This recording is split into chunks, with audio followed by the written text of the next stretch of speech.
Esenlikler yurttaşlar, İçeris kardeşler, hoş geldiniz. Hoş gördük. Çarşı. Esenlikler. Esenlikler, yurttaşlar. Hoş gördük kardeşim. Hoş bulduk. Yurttaşlar bugün kardeşler var. Mesela dur geçmekte, dünyada. Halkın behbudinin uğrunda siyasi reforma hakkında düşüncelerimizi, öğrenenlerimizi, fikirlerimizi sizlerle paylaştık. Arasında sizin hem düşüncelerinizi aşağıda yazılışta yazarsınız olur. Dinler, okar diyenlerle soraulaňyz bolsa soraulaňyz açela birazcık girişe deyin. Indi görüp gelýäs da indi näçe ýyldan bäri özümiz bilenmiz ýaly türkmen halky hor helakçylykda gelýärdi. 91-nji ýyldan bäri araşdyrdyk aldyk diýerler bolyn. Näme üçindir türkmen ýagdaýy ýaşap bilme şerti gitdiňçe çöke düşýär. Yani belli bir götürümüň durmuş ýaşap bilme şerti azajyk wagtlaýynça nähildi beden monopolizdir dedilen da hizmetinde galan türkmen halky diňe horçylyk, helakçylyk hukugynyň depkilenmegi, mertebesiniň depkilenmegi yani ýankaçyny adalet ýok, iksat tarapdan hem hiç hili hareket etmäle mümkinçilik berilmezligi türkmen halkyna topraksyz goýulyşyny aýtsak da ýönekeýdi. Indi şeýle bir ýagdaý ýaşadyk döwlet diýerler, ýaşadyk ýurt. 30 ýyldyk türkmen halkynyň garny doýurmana, iň we bäkdi adam ýaly ýaşamana mümkinçilik göretmedik. Ýaşadyk döwlet diýerler. Anawalar, manawalar diýip halky güýmemek ýagny. Ine ýetip barýar, ýetip barýar. Hep görke, salgym görke halky güýmemek bilen dowam edýär. Indi şöyle göz ýetim bilen seretsek, türkmen halkynda näme awaş bar elinde? Ya birinjilik bilen näme gerek? İşli bolmagy, maşgalarynyň ýanynda iş edip bilmegi, erkin ýaşamaklygy. Onuň içinde sosial hyzmatlar diýip alsak, internet bolmagy, içki we ýurtdaşynyň näme baglantysı diýip alaly. Gatnaşky maglumat alyp bilmesi, öwrenim fırsatlar özüne gerek bolan bilgiler alyp öwrenmeli, el hünärli bolmagy. Yani ýönekeýdi bilen aýdymyzda çöregiň adam. Bunyň üçin näme gerek bolýar? Bu sady reforma diýilýär şu taýda türkmen halkynyň topragynyň ýygyna gaýdyp gelmegi özüne hökmünde. Topragyny eline alan soň eker, diker, mal bakar, ýa önümçilik eder. Şeýdip işli bolar. Adam hatarynda özüni göp başlar, ýani dünýä derejesinde. Onuň üçin yani bilim reformasy gerek. Yani öwrenmek üçin, hünär edinmek üçin. Ondan soň bu topragy alan soň, bilim alan soň, bu topragy alan bilimi goralmaly bir ýagdaýda. Kanun bilen goralmaly. Onuň üçin hukuk reformasy geçirilmegi gerek. Indi hukuk reformasyny geçirmek üçin politik, yani siyasi diýsem boljak, yani politika bir halkyň bahsinde bolan politika. Yani siyasi reforma gelmeli ýurdun içine. Näme üçin halk bahsitli diýen sebäbi häzirki Türkmenistan awtoritar rejim boýunça ýörýär, ýani dilde demokratiýa bilen ýaşaýar diýilýär. Dünýäwi döwlet sistematy bar diýilýär. Aslında beýle däl. Häzir reforma diýende näme üçin halka wagtly siyasi reforma diýen. Reformalar her türlü görnüşleri bar da siyasi reforma. Goňşymyz bolan Awganistan, Iran, İslam reformasy. De Iran Respublika geçýär bolan ýöne bir näçe ýyldan bäri İslam bilen, ýani din bilen ýöretilýär. Awganistanyna ýakyn aralykda din bilen ýöredilip başlady. Ýurdun halyny, ýani halkynyň halyny, ýani ýagdaýyny özüňiz görýärsiňiz diýilýär ikende. Denarlaryň, çagalaryň metewet bilen sunwatyň ýok edilmegi. Ne şolaryň siyasi reforma, ne şolaryň ýa-da totalitar reformada bolup bilýär. Nemäniň, ýani halkyň belli bir ideýa hyzmat etmegi, ýani belli bir adam toparyň ýa partiýanyň nemesine, görüşlerine hyzmat etmegi. Bularyň hemmesi halka peýda getirmekden geçen ziyan berýär-de.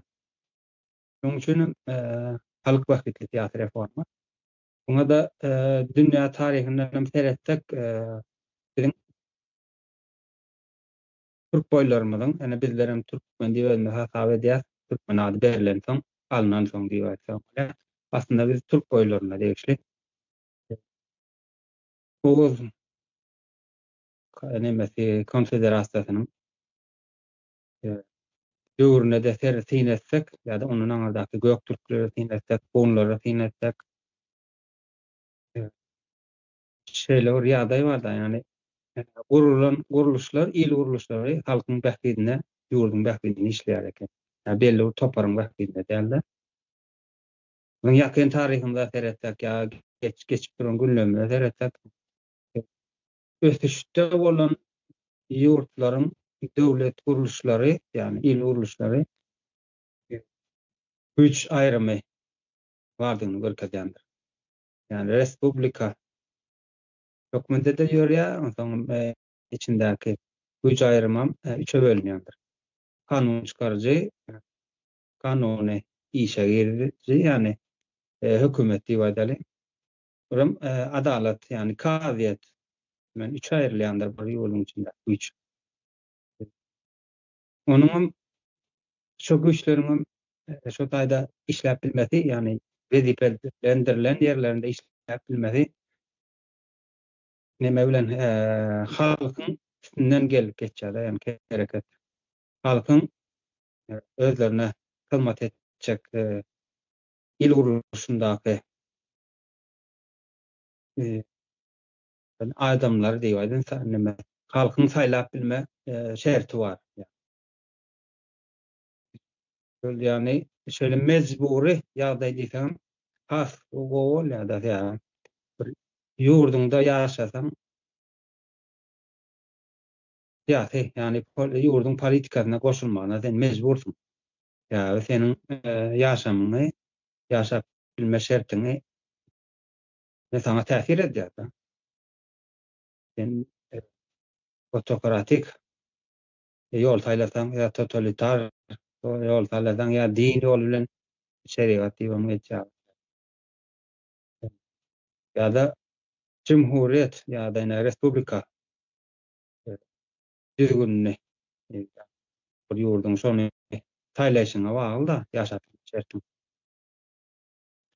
Şöýlerek düzgün bar, indi kän uzaklaşmakam, indi öz ýurdumyza dolan kelsem, biziň hem ýurdumyza ne täze Türkmenistan ideologiýasyny halkymyza bir näçe wagtdan bäri düşündirip gelýär. Şu taýda da ýani biziň ýani görüp bilýän, dogry bolar diýip hasaplaýan bilýän bilen şol güç aýrymy bolan nemesidir. Il guruluşy nemesi sistemasydyr. Ýani neme parlament, hökümet, ondan soň kadet. Şeýlerek ýagdaý bolýar täze. Şonuň ýagdaý bolanda ýani il guruluşlarynyň işleyen adamlaryň wezipelerini gelmegem halkyň üstünden geçýär. halk seçip bilýär. Evet. Öz näme nähil şol adam ustaddyr, şol adam şo ýerde ýani kaziýetde do işläp bilýär ýa parlamentde işläp bilýär ýa hökümetde ýöredikler diýen netije bilen halk seçýär-de öz arasyndan adamlar seçip. Endi ýanky aýak nemeden gaýtsak, biziň işli bolmamyzy, öz çorumyzy özümiz gazanyp bilmegimiz, dünýä medeniýetinde ýerimiz bolmamyzy, sözümiziň bolmamagy diýip aýdyn. Özümiziň hukuk döwleti hökmünde, döwletiň içinde ýaşamagymyzy, respublika ýanky dolandyrşy diýip aýtsak, halk tarapyndan dolandyrşyny islesek, edil şu wagtky ýagdaýymyzy görýänsiňiz. İkmanda olduk dünýäniň ýüzünde, öz ýolumyzdan özümiz olduk. Şoň üçin bir neme gerekdir, şoňa halkyň bähginde bolan syýasy reforma. Syýasy reforma dip bir hili çylşyrymly sözler gelmegän mümkin, buny bir maşgalanyň üstünden düşündirjek bolup göreýin. Ine bir maşgalada neme bardyr? Enata we çagalary diýýärler. Biram hojalygy. Hojalygynda endi özüni benden alýanda o ýerlerden alaýyn. Has emme ýönekli bolar ýaly. Bir bag ekjek bolsaň, ýa-da bir ekin dikjek bolsaň, ýa-da bir hojalyga bir ekinä bilen bir maşin aljakmy ýa bir oturýan bir önüm aljakmy. Şonuň üçin bir karar alınýandyr. Maşgala nemesinde, parlamentinde karar alınýandyr. Geňeşinde diýýär, has türki söze getirsek, geňeşinde karar alınýandyr. Näme etmeli? Meselem üzüm ekmeli, ondan togan ekmeli, ýa oturýan almaly, ýa ulag almaly diýip bir karar alınýandyr geňeşde. Ine şo geňeşiň nemesine, ýani pikiriň dörek gaýtýan ýerine neme diýilýär? Syýasy güç diýilýändir ana şo taýyp. Indi bu pikir döredi, dogrymy? Haýsam bola bir hojalyga almaly. Ýa-da olmagy ýa-da okatmaly diýip alary. Bir pikir alındy, döredi. Indi şonuň nemesi bardyr? Sady ýagdaýyndan goldagy bardyr gerekdir. Ýani pul berligine etmek, işe giritmek. Ýani şu taýda da ýani pikiriň nähilde diýip nemedişi dowamyny getirmeli da. Sady neme bilen, ýagdaý bilen. Onuň şu taýdan soň syýasy kararyň işe girilmegi, ýani prosesi dowam edýär. Öyle düşündürüyorum. Bazı mekiller ulan mallar ya da oğlunu okuwada nemede. Yani etçek işin yerine düşer diyecekler.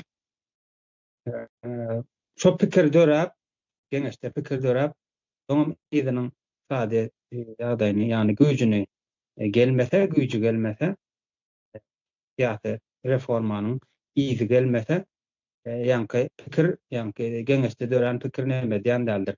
Durmuşa girilýän däldir. Ýöne aýdyldymy goýuldy bolup galýar. Ýa. Şoň üçin bizim Türkmenistanymyzda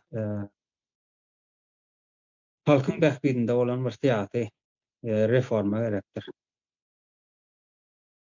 Şo hakynda bir düşünjelerimi aýdyşsak diýsek,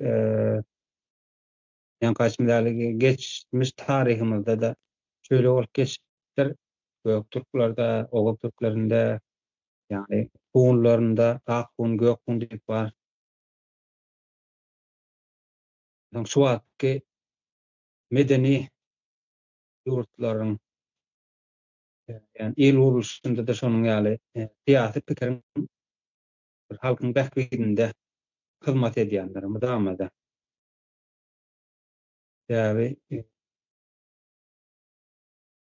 ýanky syýasy pikiri dogry taýlap almasaň, ýa-da aýtma üçe bölünýär diýdik-ä bir ýurdun içinde häkimet. Şonuň ýaly döretmeseň,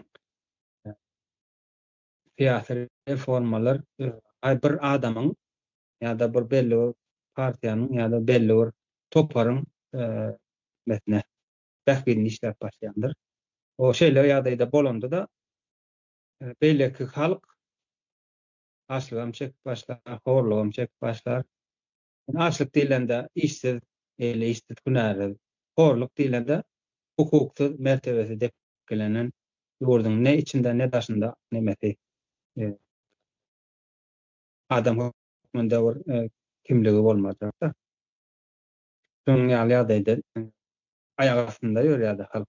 Edil türkmeniň halkynyň şu wagt bolup ýörşýärdi. Şonuň üçin syýasy pikirler halkyň bähbedine işlemelidir. Şonuň ýaly ýagdaýynda ýurdun halky hünärli bolýar, hukuk döwletinde ýaşaýar. Hukuk döwletinde ýaşaýan adamyň gazancy, önüm öndürüçiligi gorak astyndadyr. Gorak astynda bolanda täze pikirler ýörýärdi. Medeni dünýä açylyp bilýändir, öz sözüni aýdyp bilýändir ýurdun daşynda da, ýani agramy bolýar da ýurdun.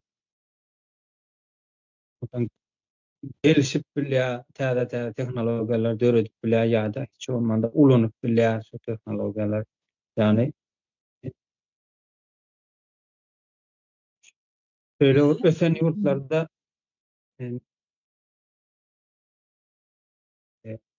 Eride söz alacaktım mikrofona. Siz aýdyp bolun. Ondan soň. Şöyle ösen ýurtlarda näme bardyr? Ýagdaý bardyr. Döredüjilik diýip tunwat diýip bardyr. Şonda näme üçin şol tunwat häzirki meni görkezýär, ýani ýaşap durun wagtyny görkezip bilýändir. Köne bir wagtlarda ýaşan ýa bir şahsiýetler ýa-da kulturanam görkezmeli, onam görkezmeli. Ýani edil şu wagtga ýagdaýda unda näme bolup geçip durşa ýurdun. Şol ýagdaýlaram sunwatçy, sunwat bolan adam goşgosynda aýdyp bermelidir. Aýdymçy diýip özüni ortağa çykaran adam bagşy bolmalydyr. Ýani bagşy bilen aýdym için tapady gatgandyr. Ondan soň suratkeş, suratynda görkezmelidir. Kompozitor, saz döretýänler, ýene şonuň ýaly tadynda görkezmelidir bolup duran durmuşyny. Şonuň ýaly sunwat bilen sunwat hem bir nemeniň döredejiligiň bir parçasy, bir bölegi da. Sesler atkan buyurun ses aljakmy? Hawa men enala insat. Men şöyle düşündürmek isleýänmini, ine bilen ýaşlaryna bardyr. Öýlenmek isleýändirler, durmuşa çykmak isleýändirler. Bu tebigi normal bir zat. Elbette öýlenýärlerim. Meselem maşgala bizim meselem türkmenlerde maşgala gata önemlidir. Aslan Türkiýe döwletleri maşgalanyň üzerine gurulýandyr. Ve bugün ýaşlar öýlenmek, durmuşa çykmak, maşgala gurmak isleýärler. Bu normal zatdyr. Bile ýaşamak isleýärler. Bir nesil ýetişdirmek isleýärler. Ve muny da ýapýarlar. Maşgala gurýarlar diýeli, ine öýlendi biri, öýlendi, kardep öýlenýär. Meselem sebebi ýurdun içindäki bu häzirki ýagdaýynda öýlenmek gatykyndyr. Öýlenmek üçin bizde bütün dünýäde de bar öýlenmek üçin bir takym masraf çykarýan. Harjama etýän toý bardyr munyň. Bizde meselem galyň bardyr, geyinme bardyr, munyň bir takym prosesleri vardır ve bu serişte isleýändir, finansawy serişte. Ve muny karz kowal edip öýlenýärler. Durmuşa çykýarlar. Ve ertesi gün hawaýyna gurdular maşgalany. Ertesi gün bu karza bermeli. Bu karza bermek üçin ýurdun içinden bu işsizlik bilen, bu ekonomik, ykdysady kriz bilen ýurdun içinde bu mümkin däl. İşsizlik var ve maşgalanyň içinden biri ýurtdaşyna çykmaly bolýar. Ýurtdaşyna çykmaly bolýar.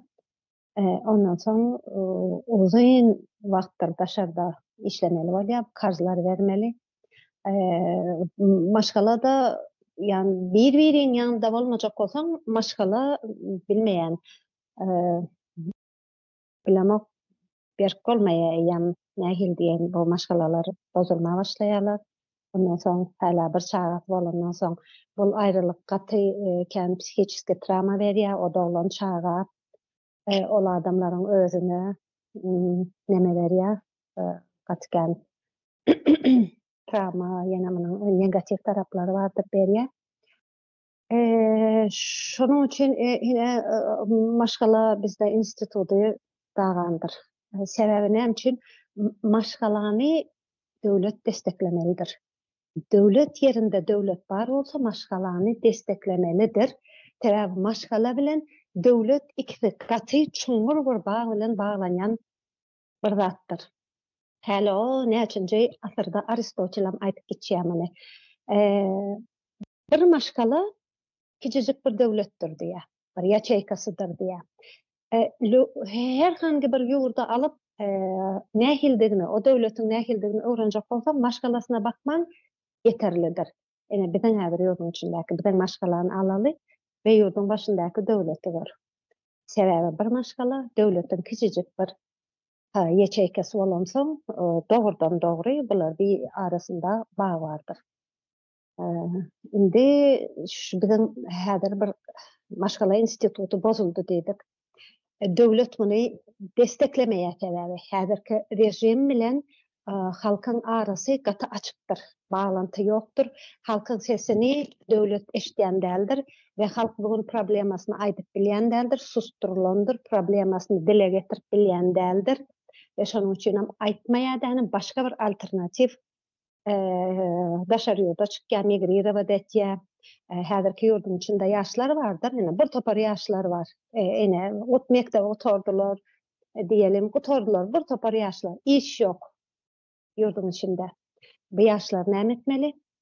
Bu ýaşlar ýa gulluga gitmeli, ýa türmäge gitmeli, ýa-da daşara migrira etmeli. Başga ýolları ýokdur bularyň. Indi şöyle diyeyin, biz Türkmeniň bir maşgala ýapysy bar diyelim. Häzir o maşgala ýapysy bozuk, tamamen dagan. Indi biz muny Oğuz döwründen şu maşgalanyň bir transformasiýasyny aýdyp geçesim gelýär. Oğuz döwründe maşgala bardy. Nähilidi maşgala? Ben agramly bir maşgalady. Häzir bizde köplenji patriarhalny diýilýär. Meme tradisyonlu maşgalamız patriarhalny, içinde erkegiň bir egemelligi bardyr. Emma Oğuz'un döwründe maşgala deň agramly maşgalady. Sebebi hem erkegiň hem aýalyň deň derejede söz hakkı bardy. Yani toylar diýär, geňeş diýär. Onuň içinde de hem aýalyň hem erkegiň deň hakkı bardy. Ikisiniň hem deň derejede hukuk hakkı var, miras hakkı bardy. Ve ikisi de deň derejede yani erkegem ata minip kılıç tutup bilýär, harby bir nemesi var, eğitimi var. Aýalyň hem şo derejede harby eğitimi var. Ýöne maşgalanyň içinde erkek söwüşmäge gitýär, aýalam çağalary garamaly bir ýerdäki rollar birazajyk bölünendir. Indi Oğuz'un döwründen gelýär, 13-nji asyrdan soň biziň bu maşgalasyna, Oğuz'un maşgalasyna İslamiýetiň täsiri bar.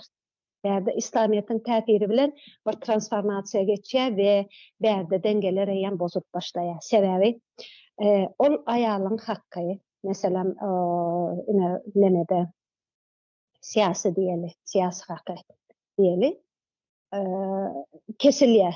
Munyň ýam aýalyň söz hakky galany goýardy. Bir derejede miras hakkym kesilýär we aýal diňe öýüň içinde oturar ýanyna edilýär.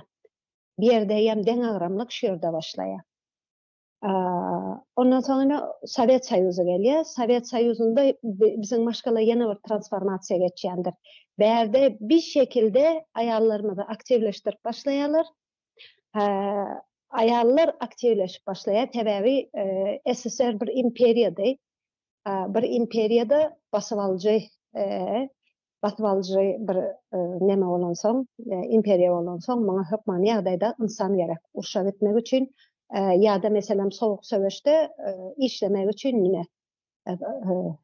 Холодная война dep sowuk söweş bardy. O ýerde meselem el gerek, işleme el gerek we patriotizmi bir şekilde diri tutýarlar adamlaryň. Urşa goý bermek üçin, işlemek üçin, diňe öndürmek üçin bu adamlar. İnsanyň degeri bolmaý, ýani bu insan bir zat etmeli, bir zat öndürmeli, işlemeli şeýle ýagdaýa getirilýär we bir ýerde biziň zyananymyzyň roly neme aktivleştirilýär. Zyanan öýden çykarylýar, daşarda hem işleýär, hem öýüň içine gelip öýüň işini etmeli bolýar.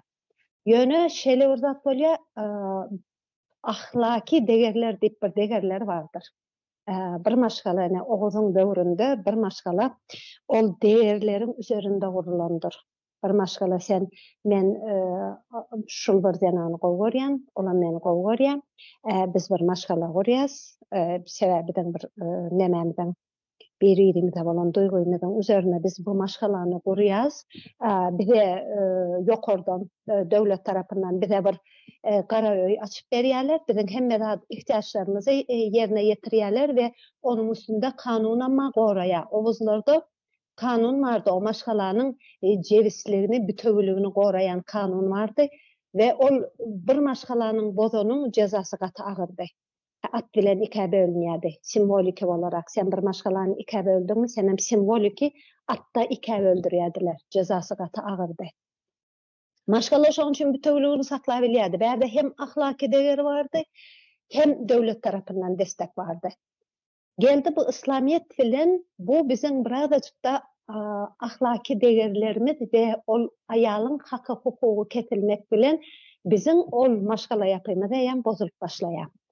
Sovet Soýuzyna geldik, o duýgular, o ahlaki degerler we duýgular tamamen ýok edilýär. Sebäbi bir gorky mar ýerinde, esser bir totalitar bir rejim bardy we gorky astynda, repressiýa astynda saklan üçin gorky bar ýerde ahlaki degerler bolýan däldir. İnsanlaryň ahlaki degerleri alınýa, diňejik bir instinktda hereket etmeli bolýarlar. Ve Sovet Soýuzynyň maşgalası şunu ýanakdy. 20 ýaşadyňmy, sen hökmany ýagdaýda öýlenmeli ýa durmuşa çykmaly. Bärde neme ýok. Öýlenmeli. Meniň nemem ýokdur. Hawa bir oňat gördüm, gowy gördüm, ama bir neme ýok, nähil diýeň. Munyň bilen bir wagt geçireýin, öwreneýin, nähili on ýanak zat ýokdur. Duýgu ýasakdy. Erkeklere meselem kan şowat Sovet Soýuzynyň döwründe men bädem bardy. Ağlan wagtymyz meselem kes sesini diýerdiler. Ağlamany göterip bilen okdylar. Duýgular alınýardy bir şekilde. Erkek bardy meselem öýlenýär, bu şeýle öýlenýär. 20 ýaşda maşgala ýasaýar, çağa dogýar, boldy 60 ýaşyna, 70 ýaşyna ýetýändir, ölýär. Boldy.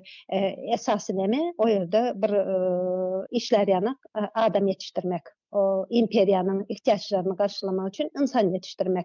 Emma o ýerde ahlaki degerler, insan üçin esasy bolan duýgular we söýgü duýgusy hiç ýokdy, alınýarlar. Şonuň üçin Sovet Soýuzynyň maşgalalary bärde ýene bir transformasiýa geçýär maşgalalar. Hasam bozulýar biziň maşgala ýapylarymız. Bunun yönü ne için bozulmaya o maşgalalar yine de bir şekilde duygu olmasa da maşgalalar berk duruyor. Kendi razvot yoktur, ayrılışma yoktur. Ayrılışmada bir neme hasaplanyadı. Bir bu iş hasaplanan o cemiyetin baskısını ittiliyadın. Ve kanun tarafından bu maşgalaların bozulmağı o yerde de qorulyadı. Döwlet destekleýärdi muny. Meselem sen bir ayrıljak bolsaň, onda da kommunist bolsaň, senin ol işin alıp, bütün ol sabraniyalarda orta alıp, o seni kınaýardylar. Sen ayrıljak bolýanmy, häle de partiyny bolsaň, senin üstünde jemiyetiň bir baskysy bardy. Ýa-da sen ayrıljak bolsaň, bir topar bürokratik bir prosesleriň içinden geçmeli bolýan. Öyle bir kolay däldi. Ol bütewligi saklamak üçin. Sebäbi maşgala bütew bolmasa ve o ýerde bir zyanan aktif bolmasa, o ýerden bir işçiň nesil çykmajak. Ýöne duýgular öldürilýär. duygusuz, ahlaksız bir nesil çıkmalı bolýar. Şeýle biz iki o transformasiýany oguzdan soň ýaşadyk. Indi biziň häzirki rejimdäki maşgalamız, häzirki rejimiň halk bilen arasynda hiç bir bagy ýokdur. Şonuň üçin o maşgalalar aňyrdan gelen, zaten ol öňkü Sowet Soýuzynyň destegi bilen duran maşgalalar, howamy? Ve ahlaki değerleri giden maşgala diňe çıkar üzünde. Bir ahlaki değerler ýok bolan wagtda o ýerde diňe çıkar galýar we instinkt galýandyr. Ve instinktin ve çıkarın üzerine kurulan maşgalalar uzun ömürlü bolýan däldir, dagaýandyr. Hem de döwletiň destegi ýokdur. Döwlet bu maşgalanyň bütüni bolmak üçin, bu maşgalany bir bütüni saklap, saglykly saklap, o ýerde bir saglyklly nesil çıkıp o döwleti dowam etmesi üçin hiç bir iş eden ok. Şonuň üçin hem häzir maşgalalar daganyk bir şekilde. Hawa indi biziň ýaşlar öýlene gelýär, duruşa çyka gelýär, maşgala urasy gelýär. Ol tebiği normal bir islegdir. Ýöne bu gurjak maşgalalaryňyz döwlet tarapyndan, eger döwlet bar bolsa, döwlet tarapyndan desteklenmese, ol maşgalalar berk bolýan däldir. Indi biziň şu wagt bir transformasiýa daha geçmeli bizim ve häzirki maşgala ýagdaýymyz, häzirki gelen maşgala ýapymyz transformasiýa geçmelidir. Bizim uzağa gitmäge geregimiz ýok. Biz bugün biziň aňyrdan oguzdan asly goýulan fundamentimiz var. Onu getirip döwregaplaşdyrmak gerektir ve o ýapymyz döwlet tarapyndan desteklesek bizim dememiz maşgala ýagdaýymyz sagalar. Ve yaşlar önemli bir şekilde o maşgalany gurup bilerler, saglyklly bir nesil öndürüp bilerler. Onun için näme gerek? Häzir siyasi bir döwlet bar bolsa elbette hiç bir täsiri bolmasa, hiç bir tarapdan başga bir ýurt tarapyndan täsiri bolmasa bu ýurdun doğrudan hem döwlet bar bolsa o döwletiň erki bolmalydyr. Politiskaya bolýa diýilýär. O döwletiň bir erki bolmalydyr. O döwlet o erki bilen görüp otyr ýurdun içinde näme bolup otyr, o problemany hem görüp otyr, ýöne o problemany çözesi gelen ok. Aberde sonra gelýär bagam o ýerde döwlet. Ya da ýok bolsa erki ýok. Eger bar bolsa o döwletiň siýasyda bir erki bolmalydyr we bu siýasy erki bilen başta siýasy reforma bolup, izinden hem gelýän ekonomik, sosial, eğitimdäki, bilimdäki reformalary geçirmelidir ki saglyklly bir maşgala, ýaşlarymyz saglyklly bir maşgala gurup bilsin ki o ýerden saglykly nesil çyksyn.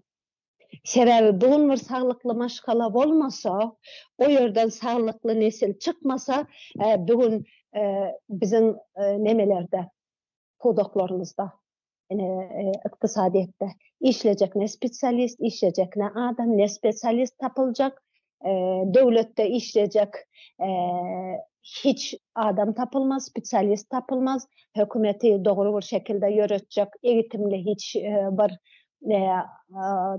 eğitimli insanlarımız, şahsiyetlerimiz tapılmaz, döremez ve eğitimin gurrunlamaktan da sebebi bir insanı faktör berden çıkmasa eğitimi kime eğiteceksin?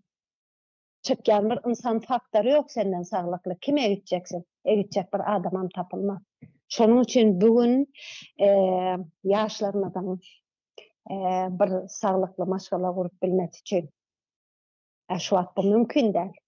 Sebebi o siyasi reforma geçirilmeden siz sağlıklı bir maşgala kurup bilmeýäňiz.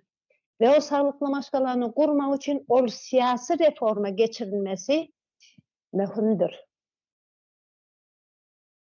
Şular aýdym. Öyle sağ olun. Hakikaten hem şeyle de yani bir ýurdun guruluşy, yani il guruluşlary bir maşgalanyň berkliginden, maşgalanyň bütünlüginden saglyklly maşgala diýip şo taýdan saglyklly maşgalalaryň köp bolmagy bilen, sanynyň artmagy bilen saglyklly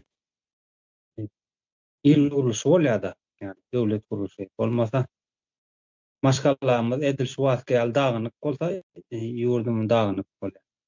Şonuň üçin teatr reforma gerek dogry diýäňiz. Halkyň bähgidinde bolan teatr reforma. Edil kardeş buyur. Ага. Sağ olun. Aydan pikirleriniz için. Şimdi sonunda hemmesini demlesek hemme zadyň bir düzgün tertip bolmasy gerekli-de. Yani bir ýurdun adam şekilli ýurt bolmasy üçin ýa-da ösen ýurtlara seredenimizde hemmesiniň düzgünü tertibi kada kanuny bar-da.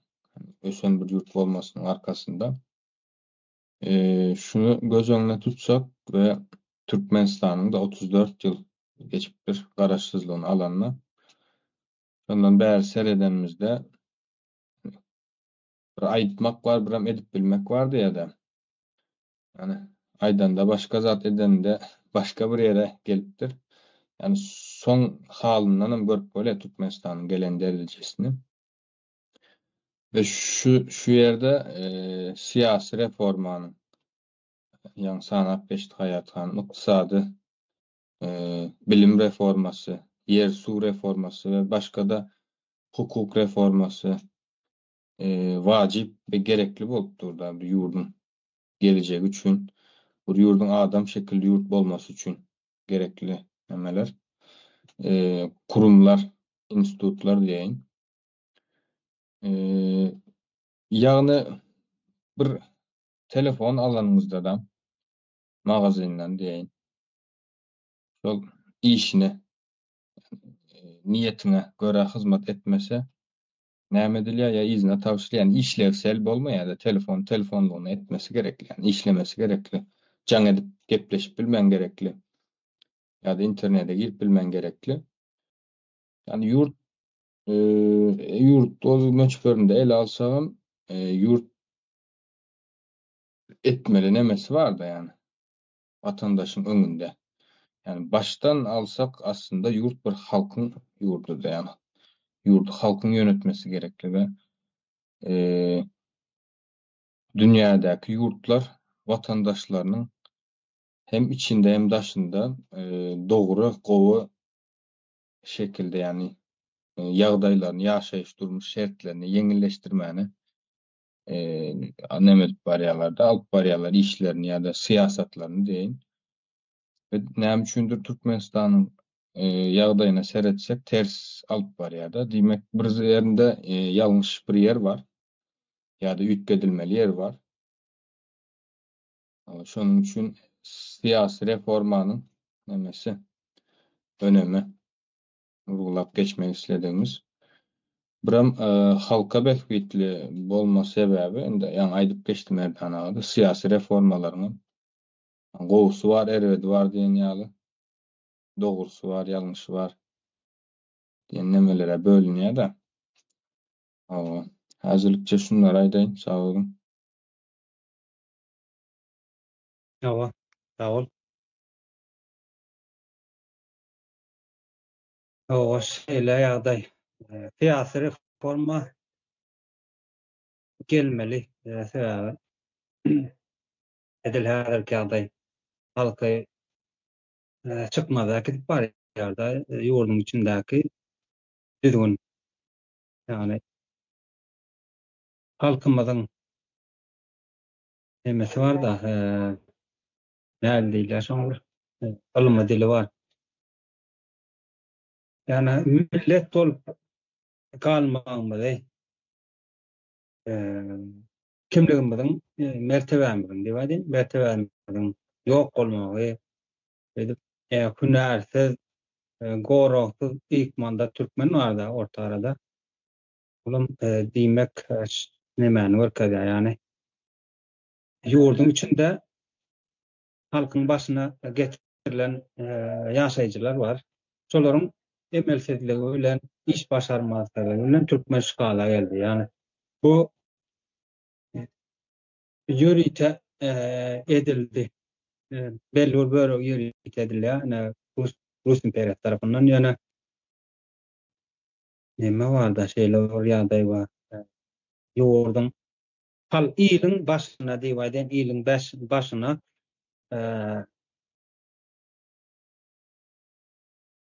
diýýärler. Düşünjesi bolman adam bolmadyk adamlar diýýärler. Ýöne dilde Türk dilinde neme bar da söz var, aptal diýip bir söz bar. Yani aptal ýa-da jahilim diýerler. Özüne de ziyan etýändir, daşdör onu da ziyan etýändir. Şoň ziyan etýändiginden bilen ok. Ondan soň gawun renkalar diýýärler. Ýylyň başyndaky adamlaryň gymmatlyklary bir adam mertebesinde öňünde bolup duran nemeler bar da, gymmatlyklar. Şolar neme diýär? Ütgüýä. Merteben gerine pul geçýär. Bilmedim,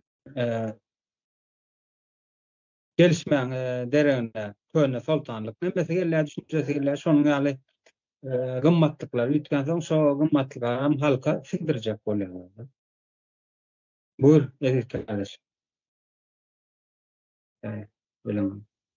Ayda oturamızın üstüne bakmak istedim. Şimdi halkın neme olması için halkın bu cahillikten çıkması gerekli de.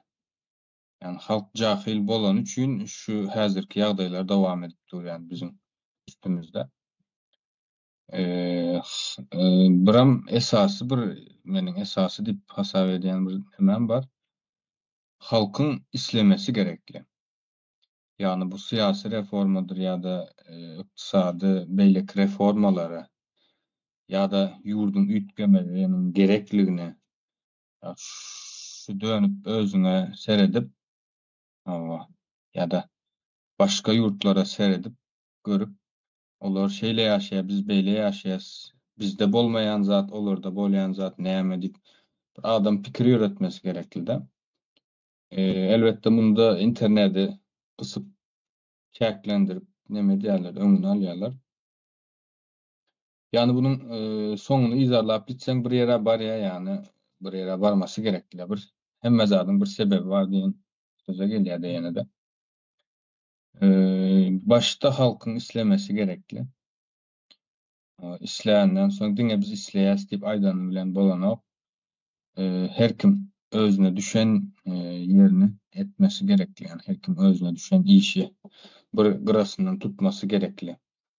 Kimisi bizim gibi aýdyp bilerler sözde ya da mümkinçilik bolanlar. Mümkinçilik bolmadyklar nälik diýen aýdym saz bilen, surat bilen, sungat bilen düşündirip bilerler.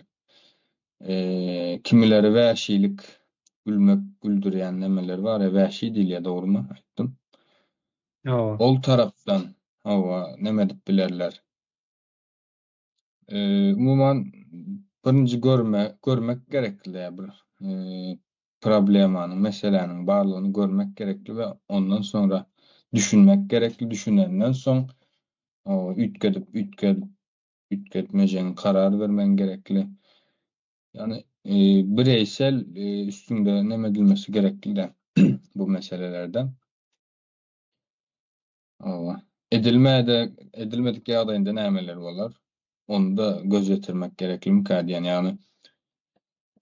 Şu ýerde ýaltanman oturup dinläp bilseň 5 ýylyň dowamında yani köp meseleler bolsa näme bolar, bolmasa näme bolar diýip aýdylyp geçildi mükadiyen. Şunları göz öňüne tutsak yani halkyň da islemesi önemli diýjek bolýan. Gaty esasy ýer mükadiyen. Yani korku bilen korkunyň ajala peýdasy ýok diýip bir sözem bar. Korku bilen bir ýere baryp bolanok. Bunlar aýdyn sag bolun.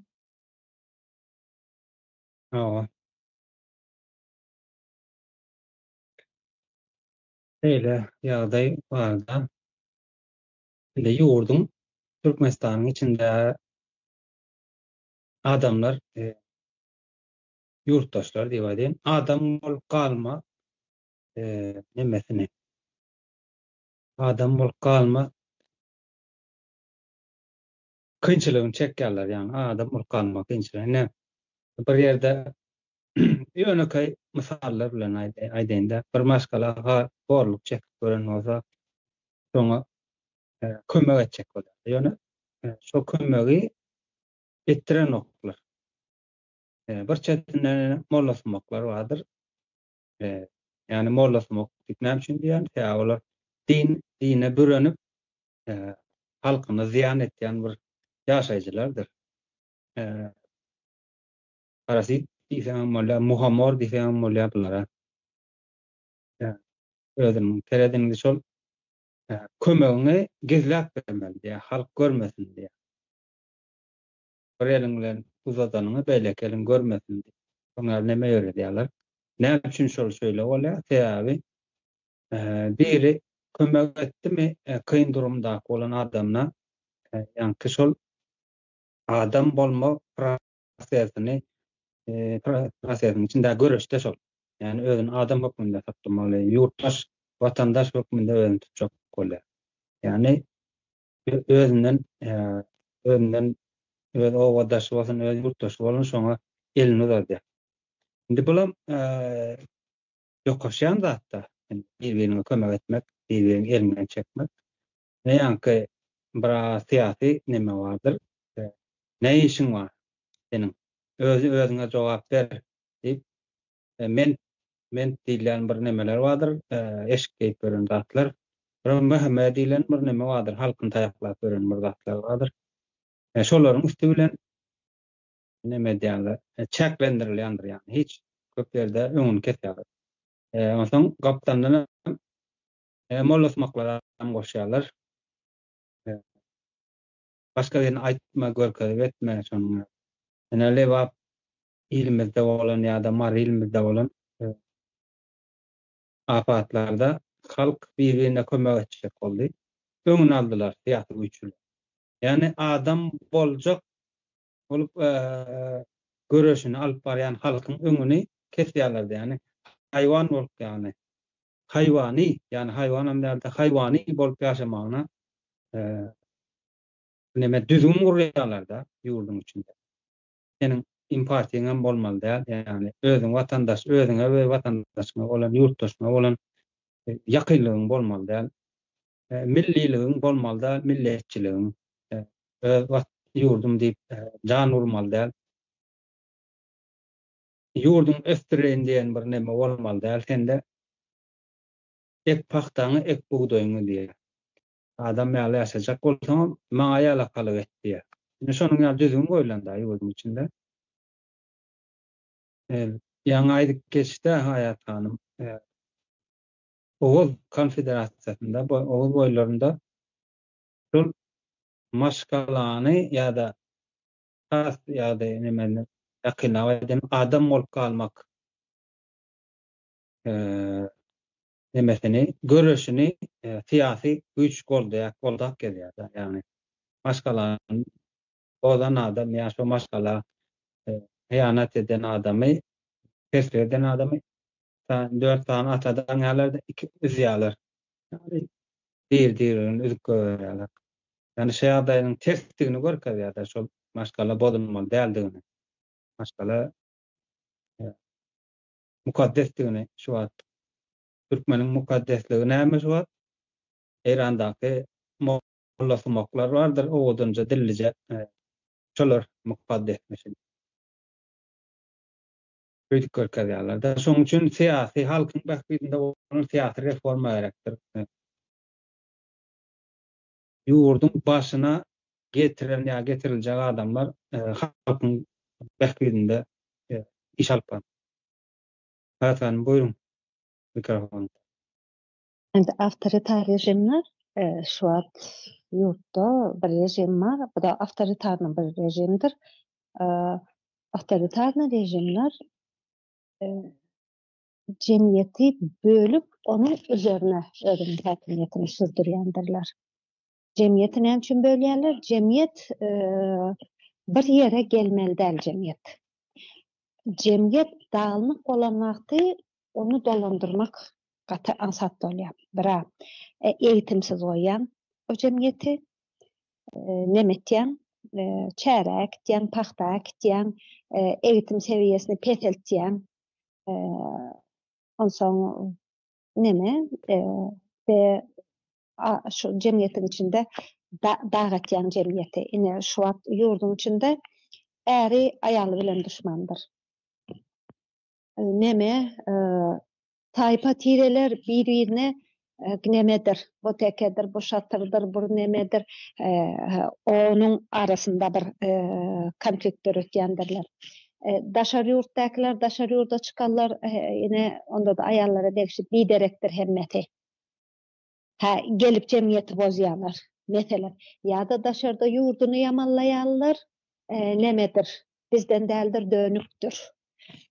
Ine blogerler vardır, neme tarafında agitasiya geçen ya da blogerlerin arasında da birliğine düşürüp koyandırlar ve cemiyete parçalayarak şeytirip hakimiyetini sürdürýändirler. Şoň üçin bizim ine maşgalalarımız da dağınıktır bu. Destek vermen yerine dağıtýandyrlar.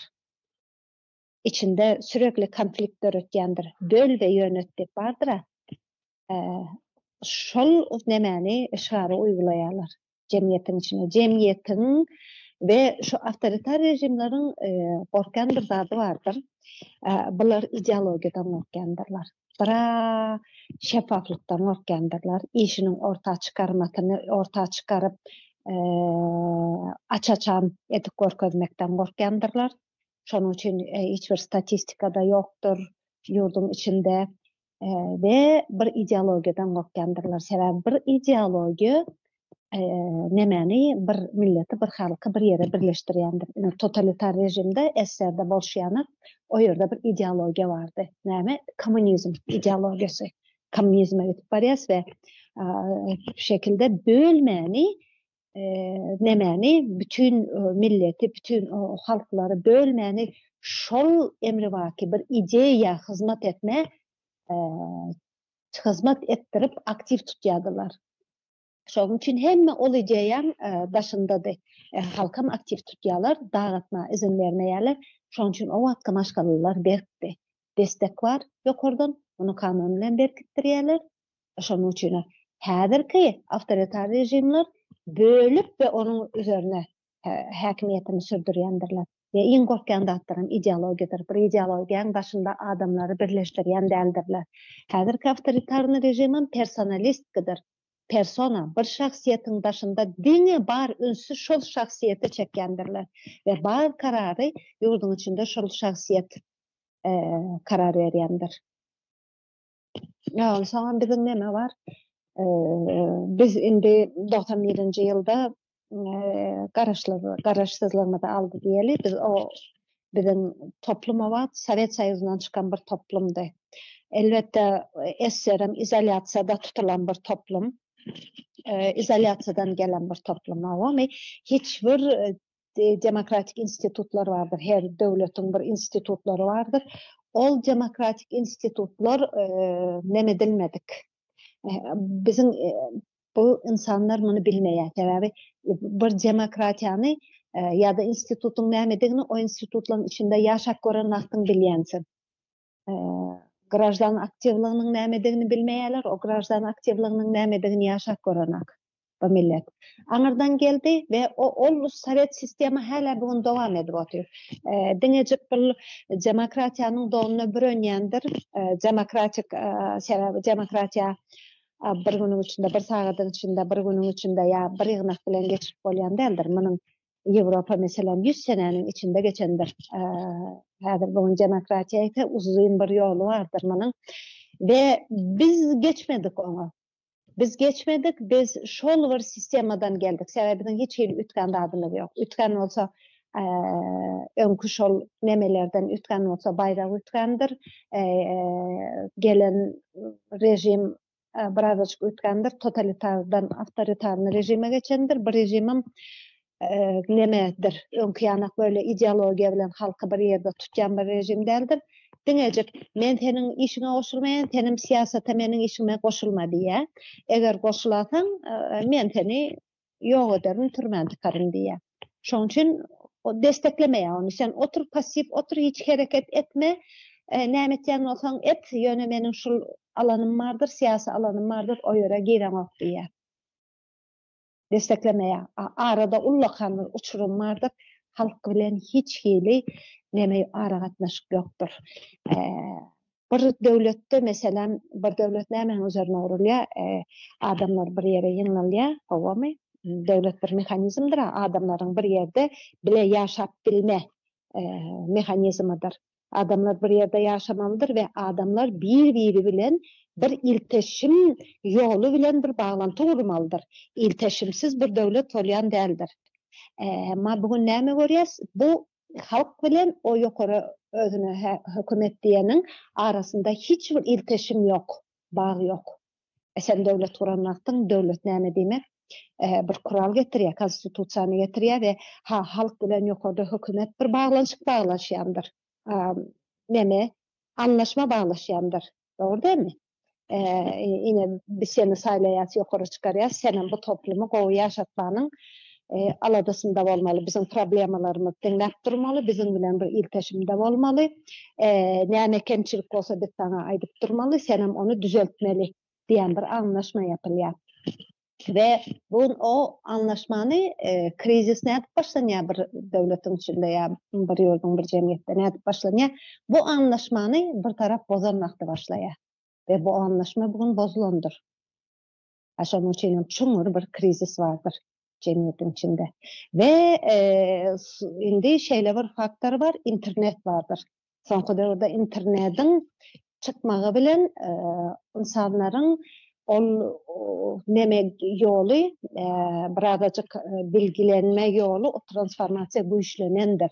Bugün internetiň gelmegi bilen adamlar nämäni öwrendi? Kendady öwrendi adamlar. Eskiden bir pencereden baktyrylyp goýulan adamlar. Diňe bir tarapa baktyryp izolasiýanyň içinde saklanyp elbetde internet çykan soň izolasiýa salýarlar. Sebäbi bir hökümetem şaşkın bir derecede ýana näme daşardan internetten bilgi gelip otur, näme etjegini bilmäni ýapmaly bolýarlar. Bu millete, bu halka, bu adamlara bir bilgi gelmesizligi üçin izolasiýa salyp muny ýapmaly bolýarlar, interneti kesmeli bolýarlar. İnternetiň gelmegi bilen näme değişdi? Bugün internetiň gelmegi bilen halk nämäni öwrendi? Öň bilýäňiz, any bir döwletiň başynda biri oturýandyr, bu tejribelidir, akyllydyr. Bu adamlar şöyle nemesi vardır, döwleti ýönetip bilme kabiliýetleri vardır, tejribeleri vardır, bilgileri vardır diýen bir düşünje vardır. Bugün internet şeffaflygy getirdi we gördüler ki döwletiň başynda oturan adamlar öyle de bir kabiliýetli ýa öyle de bir tejribesi bolan adamlar däl. Onlar bunca bilen muny öwrendiler. Ve bugün internetiň gelmegi bilen, her kimiň eline telefonyň gelmegi bilen, ýa onda da ýaşlaryň eline telefonyň gelmegi bilen kän zat değişdi. Bugün bir adam özüniň öwrenýär, bugün türkmen muny ýuwaş-ýuwaş öwrenýär, sebäbi kysıtlama bar. Bugün türkmen muny öwrenýär ki, türkmen diýär ki, bugün internetde bilýäňiz häzir näme, her kimiň akkaunty bardyr, her kim abonýalary üçin bir-biriniň ýerden kowalaýandyr, her zat etýändirler ki, oňa gelsin, abonýe bolsun, kommentariýa ýazsyn. Bu da nämäni getirýär? Bir insanyň, meniň sesim wajyp, ýa-da meniň kommentariýam wajyp. Bir insana özgüveni berýär. Özgüven berýär. Meniň sesim önemlidir. Meniň kommentariýam önemlidir. İnsana özgüven berýän zatdyr. Şonuň üçin hem kysıtlanýandyr internet. Onsoň ýuwaş-ýuwaş näme edip başlaýar? Bu internet görýär, menem özüme hiç äsgermeýän adamlar, hiç jemgyýetiň tersleýän adamlary ýa özüniň pikiri ýa pikirdeş bilmeýän adamlar bugün internetiň arkasy bilen özüni bir realizat edip bilýärler. Diýerler ki, meniň bilen pikirdeş adamlar bar eken. Ýa-da meselem men bir zat açyp bilsem gelip maňa like goýan ýa maňa kommentariýa eden adamlar bar eken. Ýa menem bir zat edip biljek ekenim. yerde bir adacık da özünün eýem nemelerini keşfedip başlaýarlar. Näme kaýıl, näme bir yerden transformasiýa başlap otyrýan bilgilendirme we birde bolmasa birde biziň etýän programmalarymyza duş gelip uğraýarlar. Ve bir dinler, iki dinler, üçüncü gedek eýem o sözler sürekli internette Türkmenistan diýip giren nemeňde eýem sürekli bir zatlar gaýtalanyp dur. Gaýtalanyp dur, birde bolmasa birdany alyp otyrsyň. Bugün eýem raýat sözü bardy. Bugün raýat sözü gaty neme ullanýandyr, seýre ullanýandyr. Hatda ullanýanym däldir. Bugün vatandaşa geçildi eýem. Bugün täze Türkmenistan termini täze nemeler sözler ýetkizilip oturandyr. Bugün täze Türkmenistan bardyr. Bugün kanun sözü girendir, bugün konstitusiýa sözü girendir. İnsanlar bu konstitusiýaň nämedigini öwrenip oturandyrlar. İnsanlar bu hakyň, hukugyň nämedigini, her insanda bir hakyň, hukugyň bolanyny öwrenýärler. İnternet muny berýär adamlara. İnternet özlerinin yaşama hakkının varlığını ve o hak hukuk bilen o hakkı hukuku ullanıp bileceğini öğrenýärler bu internetten ve internetin bunun kesilme sebebi budur. Hala bu näme üçin izolyatsiyada saklaýan şeýle düşünün. Ýurdun içinde bir neme vardır, nädip saklandı adamlar. Ýurdun içinde bir insanlar vardır, çevresi şeýdip çyzylandyr çevresi ve içinde adamlar vardır. Ve bu çevreden çıkmak için bizim de adamları bu çizilen, daşına çizilen bu çizin içinden biz bu adamları daşara çıkaracak bolýas, doğru değil mi? Sen bir daşaryny gör. Başka da bir dünya var. Yekece bir aynadan ya pencereden bakma, sen bir başka pencereden bakıp gör. Senin zannettiğin gibi bir sancak dünya yok, başka da dünya var. Deyip biz bunu başka pencereden bakacak bolýas. Şunu düşünmemiz gerek. Bu adamlar birinciden o yerde näme boldugyny, näme barlygyny bilmeýärdiler. Dogrymy? Ve adam bilmeýän adamdan gorkýardy. Hemen o yerde bu çyzlykdan çıksam o yerde näme barka, men näme garaşam? Bu jagat günü men erti tap bilmerdim diýen pikir var. Üstüne de bu çyzlykdan kellesini çıkaran wagty Karaçinli sistemanyň elinde kuvalda bilen bulan kellesini urup dur. Ve bu adamlar bir yerden çıkıp bilen. Bunun içinden çıkmak için bu konformizmden öwrenen bu konformizmden çıkmak için ullakan bir bilgi gerek adamlara. Bir cesaret gerektir. Ama internet bu adamlara bu çılgın içinden çıkma yolunu veriyor. Şonun için hem kısıtlanyandır bu internet. Sağ olun. Böyle, tamam. Buyur, Edip kardeş. Sorular var olsa sorulara geçelim mi? Vaktimiz ama oldu. Göz aylasak.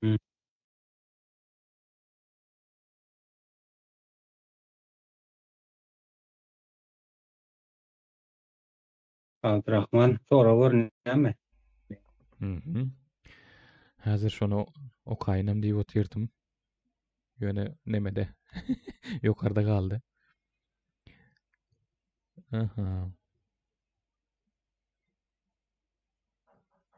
Tapdym ana. Ýapyk ýurtda halk öz-özünden jahillikden çykyp bilermi? Nädip çykyp biler öz-özünden jahillikden diýe.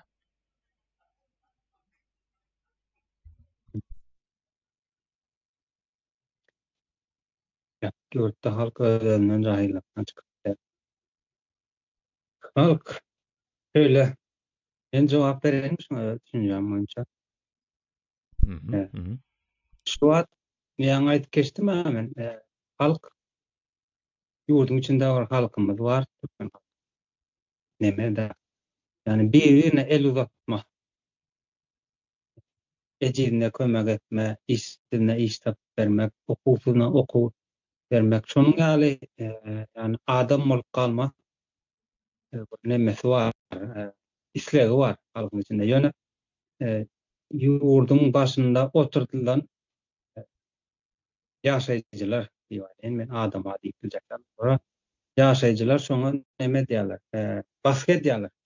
Biziň halkymyzyň adam bolup galmagyna ýa adam bolup galmagyna bolan islegini öňüne alýarlar. Ne şol baskı bolmadyk ýa-da halk jahillikden çykyp bilýär ýa bir fikir edip bilýän, iş edip görkezip bilýän halkyň içinde nemeler bolýar da, bir gatlak bolýar da, azyjygan bolsa. Şolar neme diýär? Halka göreldi bolup bilýär da. Şolar.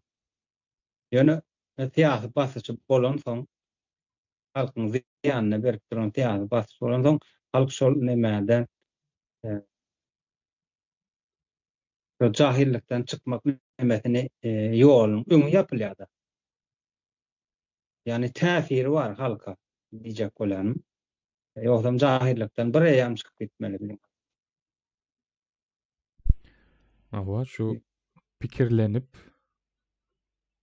ädil bilen ýollar, geçilýän ýollar. Ýöne şu pikirlenmegi ular aýdyşyň ýaly täsir edilip pikirlenmegi bir näme diýsem, gülünç bir ýagdaý ýaly görkezýärler. Ine pikirlenşip pikir alşyp oturan adamy görse, ay bular boş görüň diýe. O bilenok özüniň şo zatlary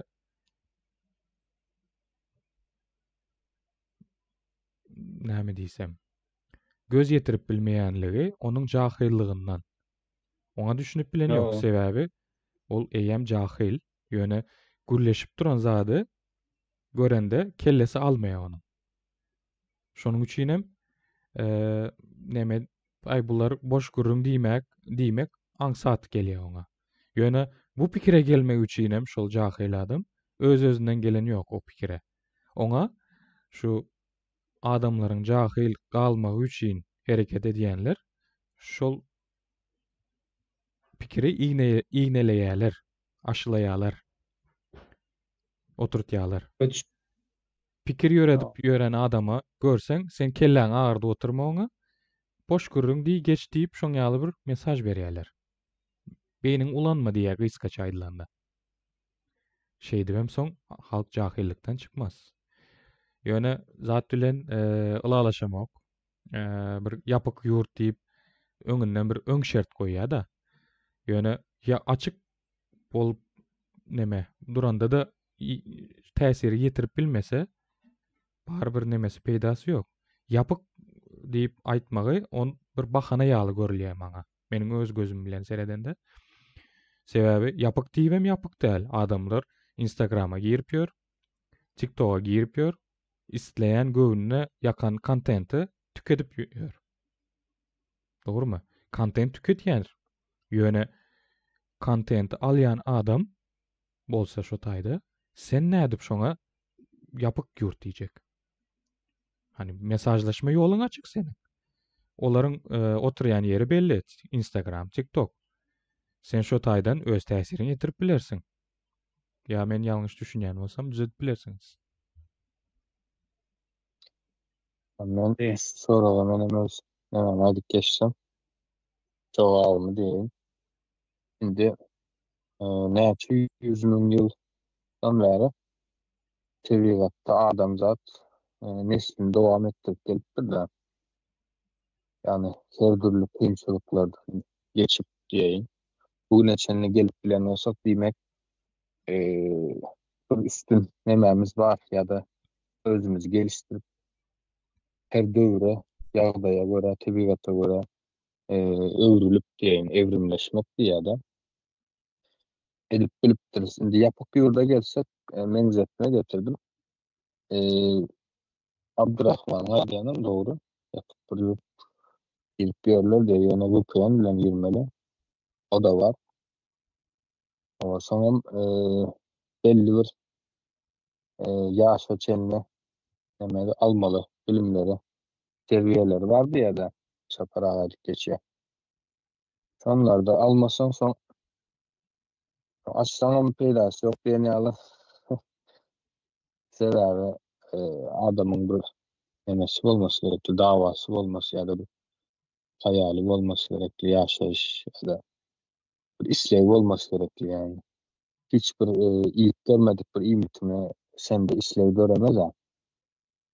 Ýa-da hiç görmedik bir zadyny bir adamy düşündirip bilmek yani mümkin däl. Men eňap gördüm-de. Hiç ömründe görmedik bir adamy düşündirmek wagt kyn. Yani görkezmek gerekli diýjek bolam. Şoň Gördüm onu. ýaly dedim. Goşulýan Owa, ama son kaýdaryna goşulýan. aýdyp boldum. Awa unda pikirleriňizi aýdan bolsaňyz beýleki sora geçeýinmi? Hı hı. Umyda hanymdan gelipdir. Syýasy reforma bilen zenanlaryň roly nädip güýçlendirilip bilinär? Yerlikli soragy meň pikirimçe. Awa. Indi şöyle bir ýagdaý bar da, men şo neme deýin, öz düşünjämi aýdym. Halk syýasy reforma diýmäliň onu halk bählikli olan syýasy reformada ine şu wagt her ýurtdaşyň esasanam zenanlaryň we çagalaryň haklary emedilýär, depkilenýär da. Yani yaşamın içine alınan ok diýip aýdyn şöyle onlara. Şolaryň yani bir nemesi vardır. Hukukda derecesi vardır ene. Nähili diýip aýdyn? Öz erkinligi, öwredip bilmesi, adalet isleýişi, yani buň içindäki haklary vardır. Şonu neme demokratik ýurtlarda ýa-da ene has uzaga da gitmeliler. Oğuz döwründäki bolan hukugyň derejesine getirmek, getirip bilmek nemesi bolar da diýjek bolar. Şerki.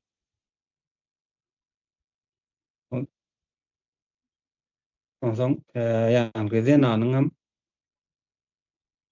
şu wagtky ýagdaýda mertebesi dep bilen ýurtdaşyna çykmana mejbur edilýär. Ýurdun içinde erkinligi elinden alınan eşikge ýa işe gittikleri zat onuň bilen seniň näme hukugyň ýerine ýetirilen nokta, dogry işleýän nokta, erkinligiň bolmaly, döredip bilmäň bu bolmaly, taýlap bilme, ýani ýaşamyňda ýani özüň erkin alyp barmaly diýip aýtjak bolar. Şo zatlar ýüze çykýan soň öwrenim nemesinde ýani bilim ulgamynda da ýene şonuň ýaly ýa-da bir bilmedim bir önümçilik etmeginde ýa-da daýhançylyk etmeginde ýa bir maldarçylyk etmeginde ýa-da bir döwlet strukturasynda işläp bilmesi çok hukuklary dikelmegi nemesi has artýar da ýani mümkinçiligi artýar.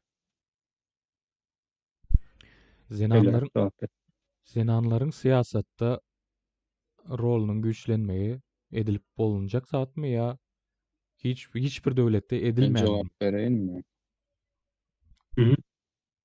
Men jogap bereyim. De syýasy reformada zenanlaryň rolu nädip güýçlenip biler diýip sora beripdir Umyda Kärimeme. Umyda hanym.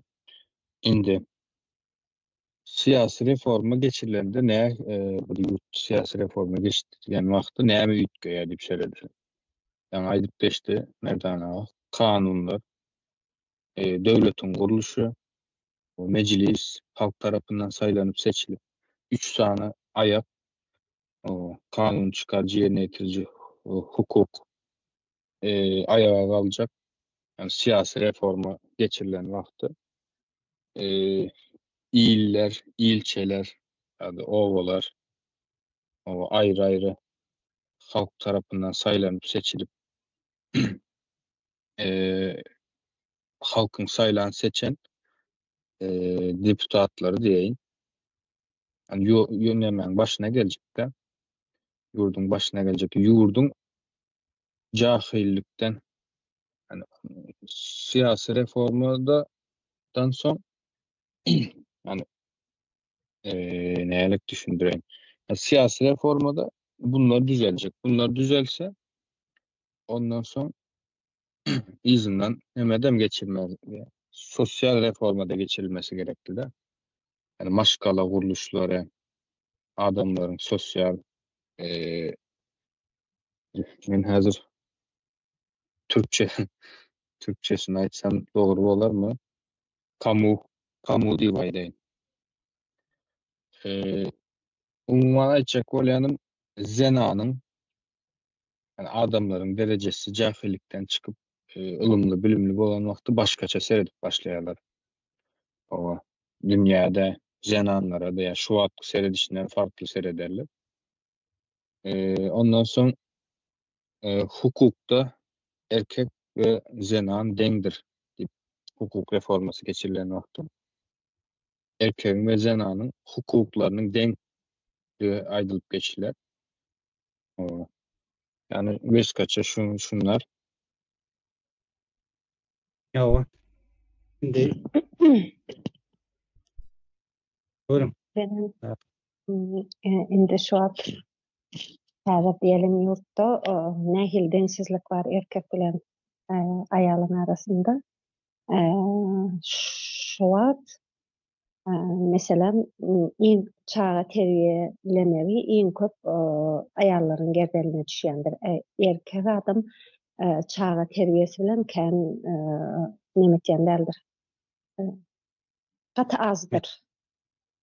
Terbiyesinde rol oynayan däldir kän erkek bizde iň köp roly aýal maşgala oynaýandyr. Bu bir onsoň häle bugün nemede mesela maşgalaryň içinde hem terbiye hem de münäkine nahar, bişir, düşür, zat meselesi ýene-de aýalyň boýnuna düşýändir. Maşin sürmek gadagandyr ýurdun içinde. Aýallara maşin sürmek gadagandyr.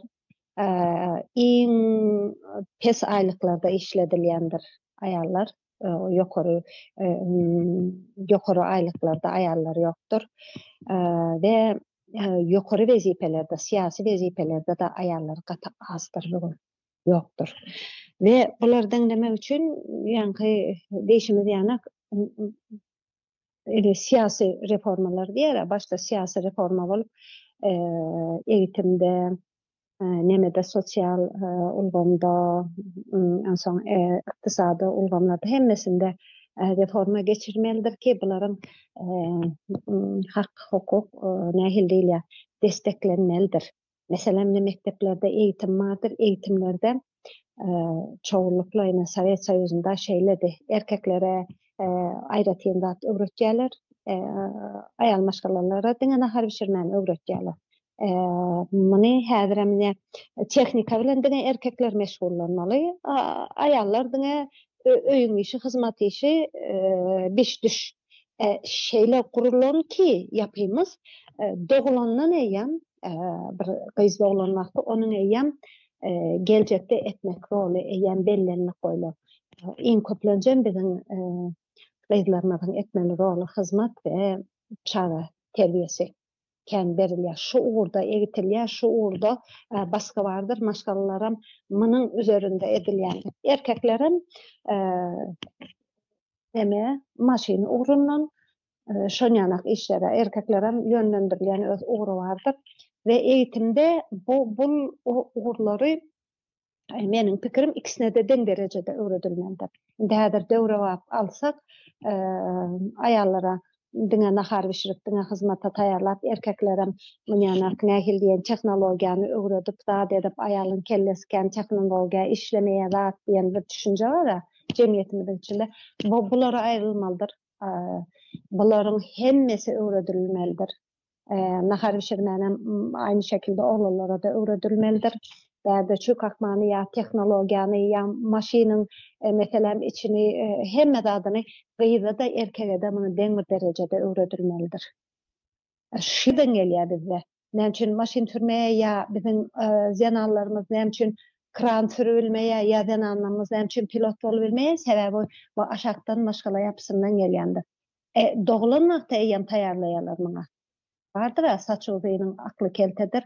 maşina uğrundan hiç zada düşünmez, teknologiya uğrundan hiç zada düşünmezdi. Birinci bilen maşgala yapısında biz bunları reforma bilen inşaatları denlemelidir.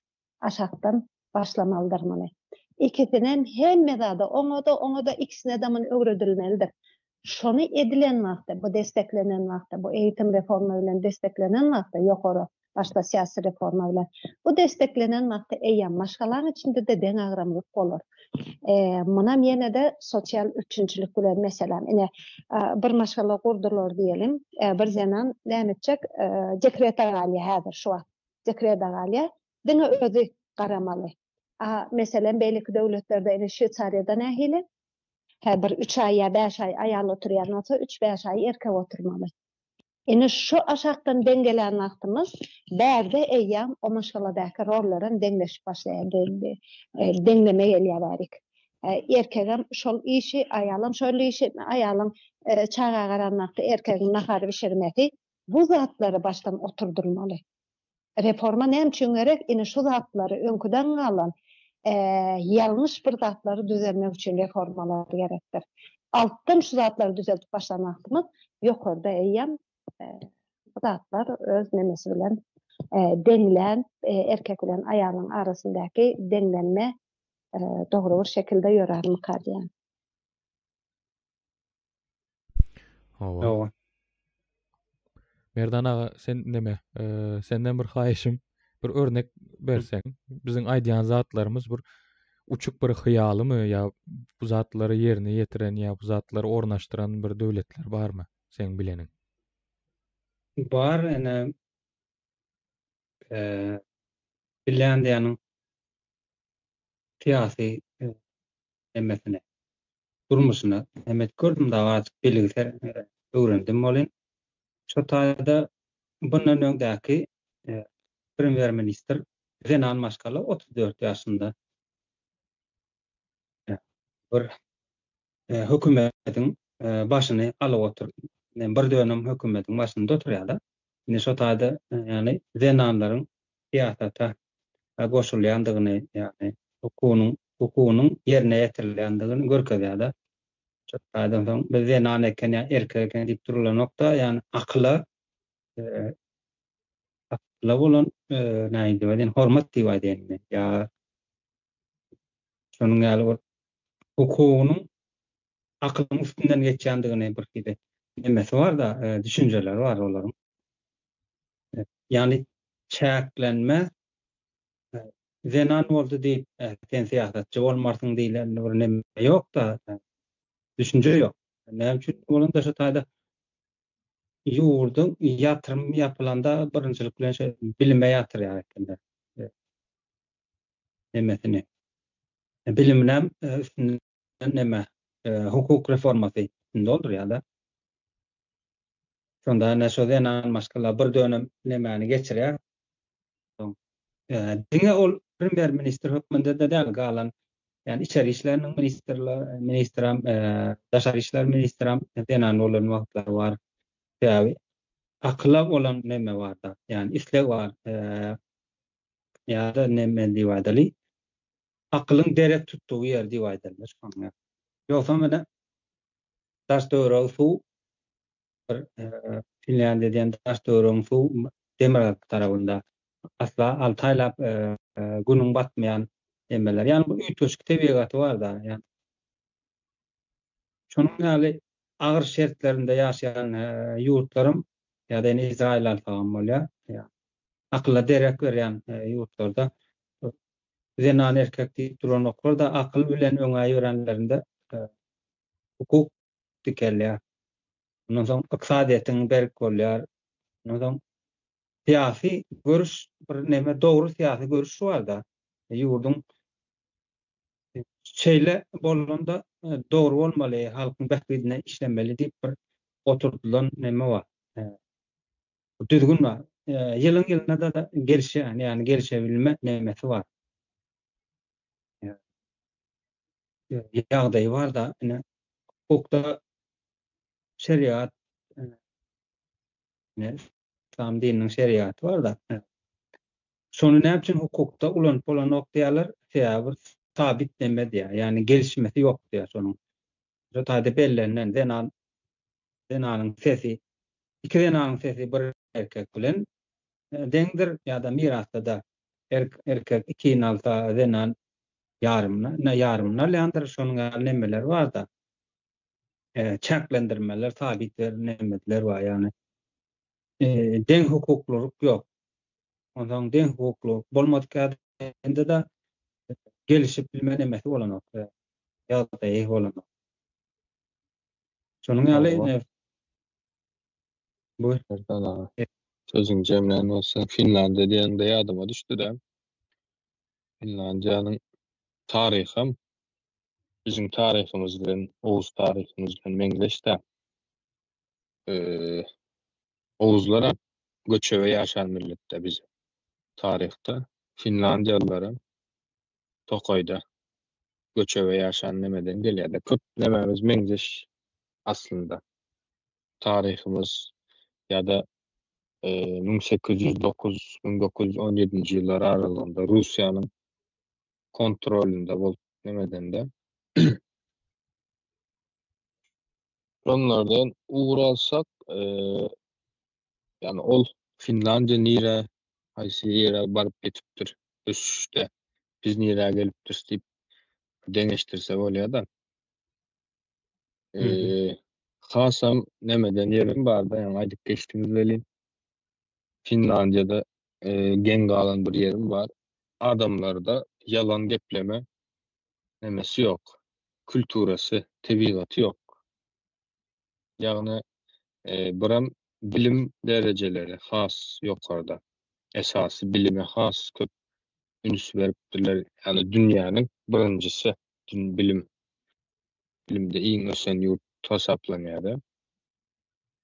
Yani bir minister diýilýär bizde ministerleriň çagasy bilen ýönekde bir halkyň çagasy sıradan bir halkyň çagasy bile bir okuwa gidip gelýärler-de. Aýtjak bolýany bizim esasy üns bermeli zadymyz bilime üns bermemiz gerekli-de.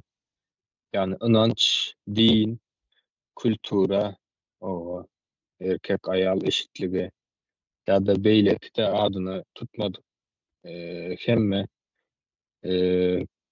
lerin arkasında bilim esasy hemmede faktor.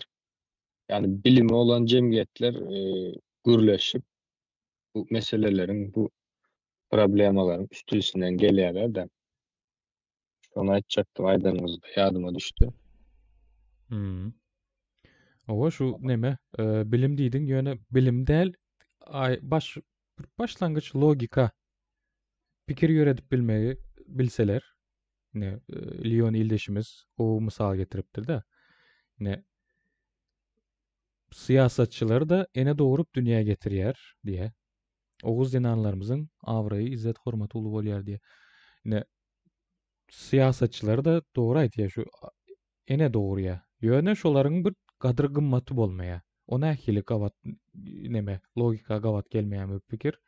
Aýdyşyň ýaly neme bilim bolmasa adamda şuň ýaly jahillykda galýar. Ine Merdan aga sen zat başda aýdyp geçdiňde bularyň bahanalary bar. Ýaşajak döwlet diýip aýdypdyrlar da. Biz bilen bir deň hatarda Sovet Soýuzundan aýrylan bir döwlet bar. Olam Estoniýa. Estoniýada değişli reformalary geçirýärler. Aýdyşy ýaly bilime zat berýärler. Öňürtülük berýärler. Indi o Estoniýany almamyň sebebi näme? Olara bizimki ýaly kän bir territoriýasy ýok. Bizde de kän bir territoriýamyz ýok. Onuň daşynda da bizde köp böyle çägelik, köp ýerde de ýaşap bolýar. Ýöne olarda tam tersine batgalyk. Tokaýlyk bilen batgalyk. Ýaşap bolar ýaly däl oýa. Kiçijik bir ýere toplanan millet bizimki ýaly ýalňyşmaýan bolsam 2 milyony geçen ýok olaryň halky. Bizimki ýaly kiçi bir toplum ýöne bilime dikkat edilerek üns berilip şu taýa ýönlendirilende häzir Ýewropanyň bir Amerika'daki Silikon Vadisi diýilen bir yer bardyr. Bütün teknologiýalaryň çykýan, täzeliklerin, oýlap tapyşyklyklaryň çykarylýan yerleri bardyr. Şo taýda Ýewropanyň merkezine öwrüldi şo Silikon Vadisi. Şo ýere öwrüldi. Kiçijik bir millet ýöne bütün Ýewropada öňde barjy bir orna almaga başarypdyr. Aýdyşýaly ýaşajak döwlet hem däl olar. Biz bilen deň. Onda näme üçin olar zatlar boýunça näme diýin? Ölçegler boýunça, zatlar boýunça öňde gidýärler. Ýöne biziň ýaşajak döwletimiz izagalyk. Ýa-da. Onu dineme etmeli ýene de. Şonuň ýaly nimeler bar da, ýani täsirler diýýärden ýa-da halka berilen. Jemläp alanda siyasi idara ýok, ýani siyasi nime bar. Erk ýok da, ýurdun başyna getirilen adamlarda, ýani erk ýok. Birden özüni tanama diýýärden ýumşaklyk bilen aýdyn da, özüni tanama bir ýaşaýjylar bar. Ýurdun ziýanyny işleýärler. Parazit ýa-da ýani özüniň ýaşamak üçin başga ýaşaýjylary iýip gan sorayan bir neme bardyr. Mikrop görnüşleri hem bar, ýa-da az kömelek görnüşleri hem bardyr şolaryň. Ya balykda da bar şonuň parazitler. Olaryň neme adam içindäki parazitler da ýani özüniň gündelik geyik sapaty üçin sultanlyk sürmek ýa-da şonuň üçin öz halkyna, ýurduna ziýan berip duran bir neme bar. Belli bir prosent neme bar da adamçyklar, ýaşaýjylar. Indi Sovet döwründe de akla verilen neme agyrlyk ýokdy diýip düşünýände şonu neme bardy? Aýtgy bar. Bunu akıl urupdyr diýär. Ütreşik pikirler, düşünjeler aýdy berseler, ýani bunu akıl urupdyr diýär. Bunun gatnaşma dällerärsiň, olam dällerdir.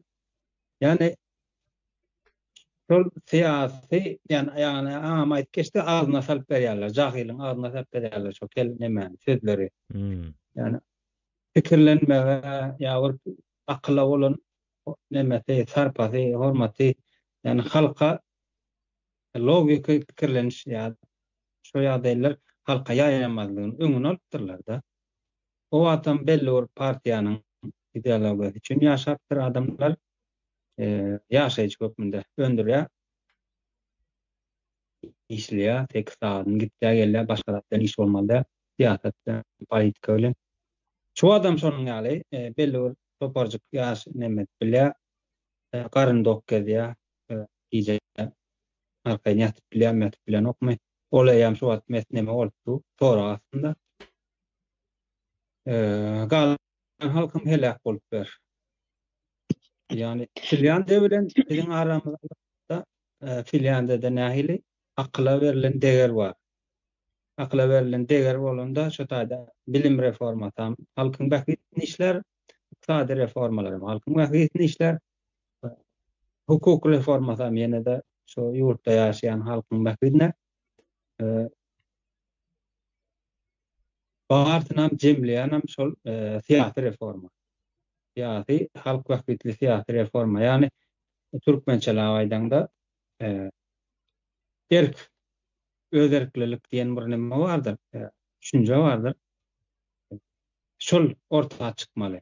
Ýani biziň ýurtdaşlarymyzyň ýanky öňkü bolan nemeler bardyr, ýanky öyle akıl urupdyr bol neme diýen düşünjeler bardyr. Şol konformizm diýip geçdi ýan hayat barym. Şo konform nemesinden ýagdaýyndan çykma, ýani täzelikçi bolma, ýani dogry zady saýlap bilme bir nemesini gelişdirmeli bolýarlar özlerinde.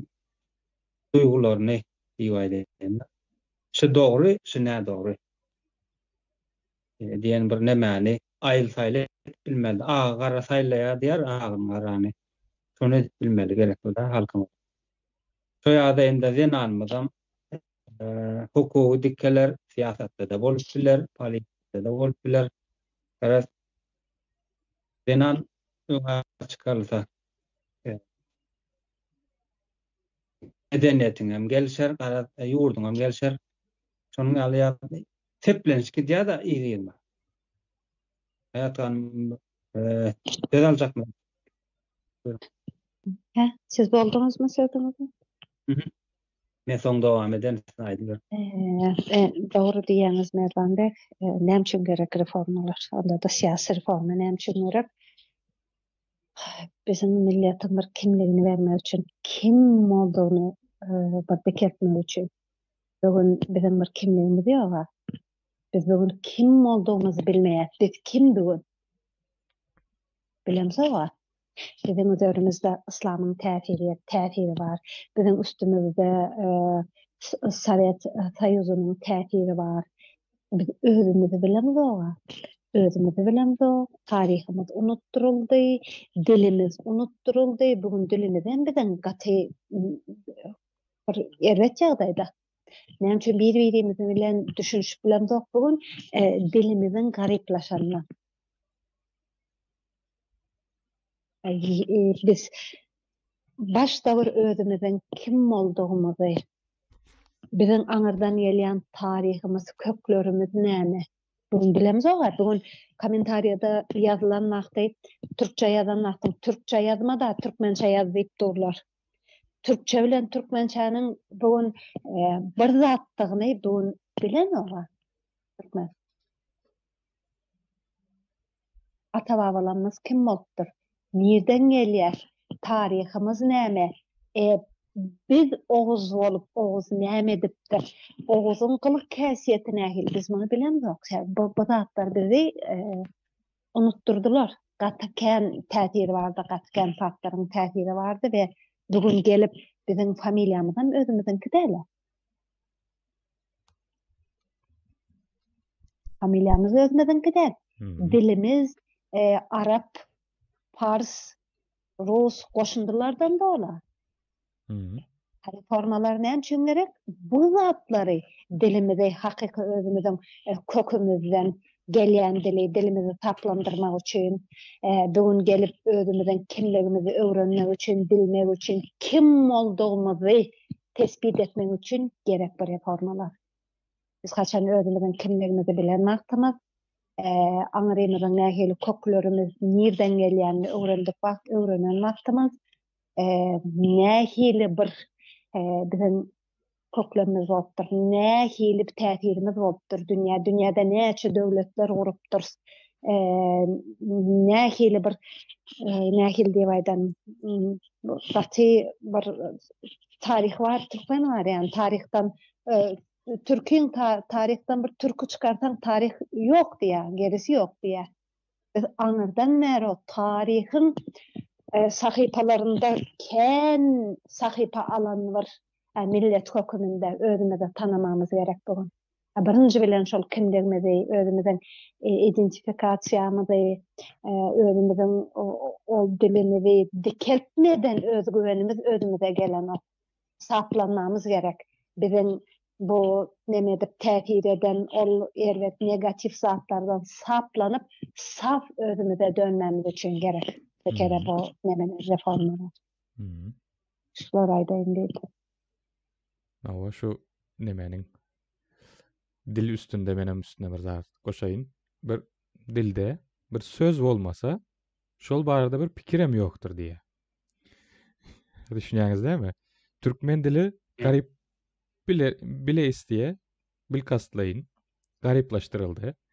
Yani häzir başka bir dilde pikir ýörediýän zatlarımız barada Türkmen dilinde gürläp bilemiz ýok. George Orwell'ın aýdýaşaly bir neme bir söz bolmasa şonuň üstünde de düşünce bolmaz, pikir bolmaz diye diýmek. Sen şu sözü aýyrsaň senin leksikonundan şu zat barada pikir em etmersin. Yani söz azatlığı zat barada hiç kim aýdýan däldir. Şu söz bolmasa Şu söz barada pikirim ýokdur. Indi näme üçin türkçe gürlemedi ýa? O bir köküne zadyna bir garşylygyndan däl ýöne Türk bize berilen şu Türkmen dilinin çäginde galyp diňe şol berilen temalaryň üstünde gürleşmeli diýip şoňaly oturdular olarda. Misal üçin başga bir dilde gürläp başlasak, başga bir dilde soň başgaça bir pikirleniş usulundan döredip başlaýas öz beýnimizde. Indi şolar öz dilinde gürle diýeni sen sana berilen çäklerden çykma diýip korkup oturşy bol. O bolan taryhy öwredişi bar ha. Gök Türkmen döwleti diýip neme diýerler, ýaýratlar. Türkmen aýratyn kimlik Göktürk näme ili barka, Göktürk ili bar. Türkmen ady ýok dagry. Bularyň bir täze bir ad döretmek hassalygy öňden gelýär. Ruslarda orta çykdy bu. Turetski, Türkski. Yani iki sany ayrı-ayrı bir neme diýilýär. Yani Türk häzirki biz häzirki bizim göz öňümüze gelmeli zat. Türk gadymdan beri gelýän neme bir millet diýini göz öňümüze getirip bilýäs. Ýöne bular iki aýryşdyrdy. Türkski, Turetski. Turetski diýilende häzirki Türkiýedäki Türkler aýdylýar. Ýöne Türkski diýende onam türkmençe öwürdiler, Türki diýilýär. Bir türkler var, bir Türki milletler var diýe. Onam gabatlap şoňaly täze adalga döretmekde gaty ussat bular. Bu taýda üns çekmeli bir neme de vardı. Ýa-ni Gök Türkmenler döwleti diýip aýt geçdi Merdan ağa. Hukuk tarapyndan bakylanda ýalňyş bir informasiýany ýa-da ýalňyş bilgini sen aýdan wagtyň bunyň nemesi ýok, jezasy ýok ýa-da döwlet ýok aslında. Döwlet bolanda sen hana ol geleni sen ýa-da şol kime aýdylan bolsa üstünden belli guramalar, kurumlar diýip dava açýarlar. Sen halka bolmayan bir zady, ýalňyş bir zady nemetdiň diýip. Onun jezasy bolmasy gerekli. Her ağzına gelen aýdyp görse ýa-da şu an ýurdun içinde kime şikayet etsen etken kanunyň ýoklugyny görteje özleri suud edip bilýärler, görenler, görüp bilenler üçin. Bunu goşar. Güýji de şondan alýarlar da. Ýok. Neme endi yurdun içinde yani Murat Bey'in aýtyp geçýäni söz olmasa neme de yok. O da yok yurdun içinde. Endi aklyma bir zat geldi. Yurdun içinde içi bilen gürleşýärsiň telefona alias telefonda salam. Gowmya diýlen, hawa şükür gowy. Gowy däldir ýa-da ýene şükür gowy. Şükür gowy hawa onsoň neme haçan puly berýän, aýlyň aldyň haçan puly berýän hawa. Eýber hawa balan 5 minutdan soň tık. Ondan aňardaýam gepleşip bilen bitdi. Gürüm bitdi. Ondan aňara giden o. Pul sorady, hawa şükür gowy. Daýa şükür boldy. Başga absurda dedere zat ýok. Boldy 5 minut, gaty gitse 10 minut, näme täzelik bar. Ay onun nemesi falan etipdir, manyň gyýby arkaçypdyr, bu munyň kadaşa gyýby etipdir, men gedipdir, bu munyň bilen gezipdir, bu munyň munyň ýa-da bilen gezipdir, o magazin açypdyr, toý bar, onu toý bermeli, gül ýüpek bar, gowy täze gül ýüpek çykypdyr. O kadar. Çerçeve çyzylan. Tık boldy. Başga zat gepleşip bolanyk. Yine bize izarlayan zatlarımız, izarlayıcılarımız aýtsyn. Ya haýsy aýdany ýalňyş.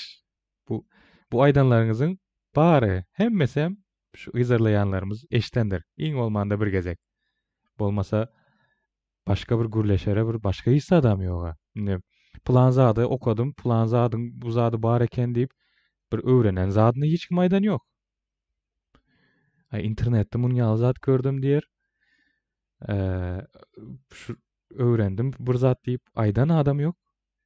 Hemmesem şu aýdyşyňyz ýaly. Owa. Bir nakıl getirip bolýar şaýatkanym aýtýan sözlerine. İtem açlygyny gurda bildirmez diýip bir neme bar. Bir nakıl bar da, sözü. Şu taýda neme bar? Bir hereket bolýar da. Gurt näme üçin gelýär? Öz aw üçin gelýär. İtin öz wezipesi bar. Şol türüni goramaly. Goram bolsa, ajam bolsa, onuň bir wezipesi bar. Sen goramaly. Endi çynakly bizde filosofik düşünjeň içinden aýdyp, yani açyp bermek bir nemesi ýok da. Bir düzgünü ýok halkymyzda. O halk nähilýärde düşünýär buňa özüniň horlugyny, açlygyny, güýçsizligini, iyisizligini, mertebesizligini gizlemek nemesinde bolýar. Bu ýagdaýyň hawa şükür gowy. Jogap berýänam arapça. Yani şükür diýmek genesiniň ýaly gelsin diýmek de. Aslında onu da düşünmä şükür sözüni ullanýarlar. Endi senene şol ýagdaýyňy aç, hor bolup, pulsuz, işsiz, erksiz, watansyz, şo meselen sen ýygnaýan. Kadamam bilýär şonu ýygnaýan. Şo meselen ýygnanyň bilen şo mesele çözülen o doğru. Aslında şo meselen ýüze çykarmaly, ya çözjek bolmaly. Yani ýanky poklu mertlik däl de hakyky mertlik etjek bolmaly da. Yani ýüze çykar meseleňi jemgyýetiň içinde çykar. Doýatdyň ýalyň olar ýanky akylly, degirli bolan adamlar olar. Şolar bilen ortagal nädip çözüp bolýar ýaly. Ya diňläp gör, nädip çözüp bolýar, gözläp gör, agtar öwrün. Ýanky poklu mertlik bilen sen onu batyryp goýanyň bilen sen şo meseleni ogluňa ýerine de miras edip gitýär. Senin begaýratlygyň, ya jahilligiň bilen ogluňa ýerine miras galýar şo meseleler. Oňa ýanky meseleni çözjek bolup çabalaýaňa nähili diýen bir neme vardır, revolüsyon ruh vardır yani. İnkılap ruhu vardır yani. Töweşme ruhu. Töweşme ruhuny sen oğluňa ýerine miras goýan. Bu meseleleri çözüp durmagynda. Bu meseleni yani ýöne sen o meseleni çözmesen ýanky nakly tersin ulansaň, arap sözlerini tersin ulansaň, hoklu mertligiň özüňde saklasaň, o mesele agyrlaşýar, ýylyň agyrlaşýar. Şoň üçin biraz men näme diýdim, ýan o näme diýdi, sebäp näme, nädip çözülüp bolar, haýsysy dogry, haýsysy ýalňyş. Şo zatlaryny bir nemetjek bolmaly da, aktarmaly da. Owa halkymyz az saklanýar, ýörükde düşünmesin diýip, öwrenmesin, pikir edip bilmesin, internette görýän informasiýalary ýalňyş bolup görünsin diýip ýörükde halkymyz az saklaýarlar. Ýöne şöyle bir ýagdaý bar da, erk diýen bir neme bar, bir söz bar. Şol az bolanda da, hor bolanda da şol erkin bolmaly, şol öwrenmäne, şo meseleni çözmäne erkin bolmaly. Ya dok wagtyň bu meseleleri çözmek her kimden başarar. Eliň ýaragly bolar, garnyň dok bolar, arkaňda bir goşun bolar, o meseleleri neme çözmek ansat bolar. Ýöne sen pikiriň ýok wagty, düşünjeň ýok wagty şo meseleleri çözmäne ymtylmak ýa-da çözüp bilmek ýa-da nähili diýen adamyň bir ýanky töweşiň nemesi bardyr. Ruhu bardyr. Şonu sen çağalaňa goýup gitýän. Ine Sen miras Güýçli adamlaryň. bilgili, güýçli adamlaryň bilgisi ýa-da degeri Şytaýdan gelýär diýäňizde. Kyn wagtda edip bilen adam beleklerle saýlanyp imkansyz başaran diýilýär-de türkçede. Ters şöyle bir ters naratifleri oturdukdurlar ki ters adı mesela bir toy vardır. Yine bizde bu toy industriyası gatı ösendire. Bu arada gatıken gurur var bu. Nem ovadan bol kalın geçirme nemeler vardır. Günde ve ovadanlar çıkıyor. Başında da Bismillahirrahmanirrahim bilen başlanıyor. Aşağında ovadan edip onun kahvesini gatı ovadan edip bu industriye nem ösüp var ya. Bu her helim bana geçirmelidir. Bu Gülüpen 72 tane adı vardır. Başta atları vardır sebep. Bu endüstriye ösüyor. Adamlar giymeli, bu toyu hükman beramalı. Senin yağdayın var mı yok mu? Onunla hiç kimin işi yok. Sen o toyu hükman karz alarsın, öydürsün, beydersin, yöne şol berdi mi? Şol toyu berdi mi? Senin karz alıp vermeli olsa da şol toyu berersin. Ha bermesen basarlar mesela. Menin yağdayım yok ona. Men bir bilen durmuş bolacak, menin yağdayım yok. Men bu küçücük şunyanak öýde var, oturşma edip berjek. Yok, bu gedek seneyem nähil diýip aýtsam tam bu jemgyýetin içinde bar bolup bilen o. Ha bu toyan vermedi. Ve çağaların üstünde de bu nemeler var. Ha bilen menin bir tanış nemelerim var, çağaları. Ha küçük wagtym menin sünnet toyumu vermedin. Ha küçük wagtym menin o toyumu vermedin. Öykü var. İlla o berilecek. Cemiyetin içinde bunu oturduklarlar. Tapağı yok. Bağma pulun yok mu? Sen şunu versen sen bar bolup bilýän bu cemiyetin içinde. Ters fırsatlar oturdulupdyr ki. Sen tapağı yok. Ne edip oğurlap alýanmy birini? O pulu karz alıp tapýanmy? Oğurlap tapýanmy? Birini bilmeyen soyup tapýanmy? Bir şekilde sen onu pulu tapacak, sen onu berjeksin o şaralany. Adamlara öwrenip kalandyň. Bir karz edip o toyu vermeli, beýlekiler gelmeli, şartlanmaly. Aynaly kim alsa alsın, biz bir toy göreli da, şartlanaly da, şady horranyň içinde. Yani ters fırsatlar oturulan ki ber cemiyet tarapyndan şol bastırılıp tutulýar bu zatlar. Güýmep durmaly. Bir yerden biri başlar, o biri bunu bir yerden başlar. Yine hani nädip çıkıp bolýar bu nemenin içinden. Nädip bu häzirki neme garşydyp bolýar. Bermekmi ýa-da ulakan toy özüňiziň imkanlaryňyza görä beriň toyu. Beren kim sizi bunun için biri gelip birdat etjek hali yok. O cemiyetin içinde birazcık dedikodyňyz dediler, ýene birdat ediler. Garamaň zatlara, siz özüňiziň nemeňiz edin. Başlamaly bolsa her yerden bir yerden başlap bolýar. İmkanyňyza görä berin. Doğru değil mi? Siz bugün bu 3 milyon, 5 milyon verilýän işlere munça pul verip gidip işleýäňiz näçe milleti çekip, näçe bu mertebeňiz düşürilmek bilen bu işlere gidip işlejek bolýaňyz. Berme. Berip girmeň bu işlere. Bolýar. Bolýar giýdene keniňiz. Gezipe ýokary çykjak bolup umtylmaň.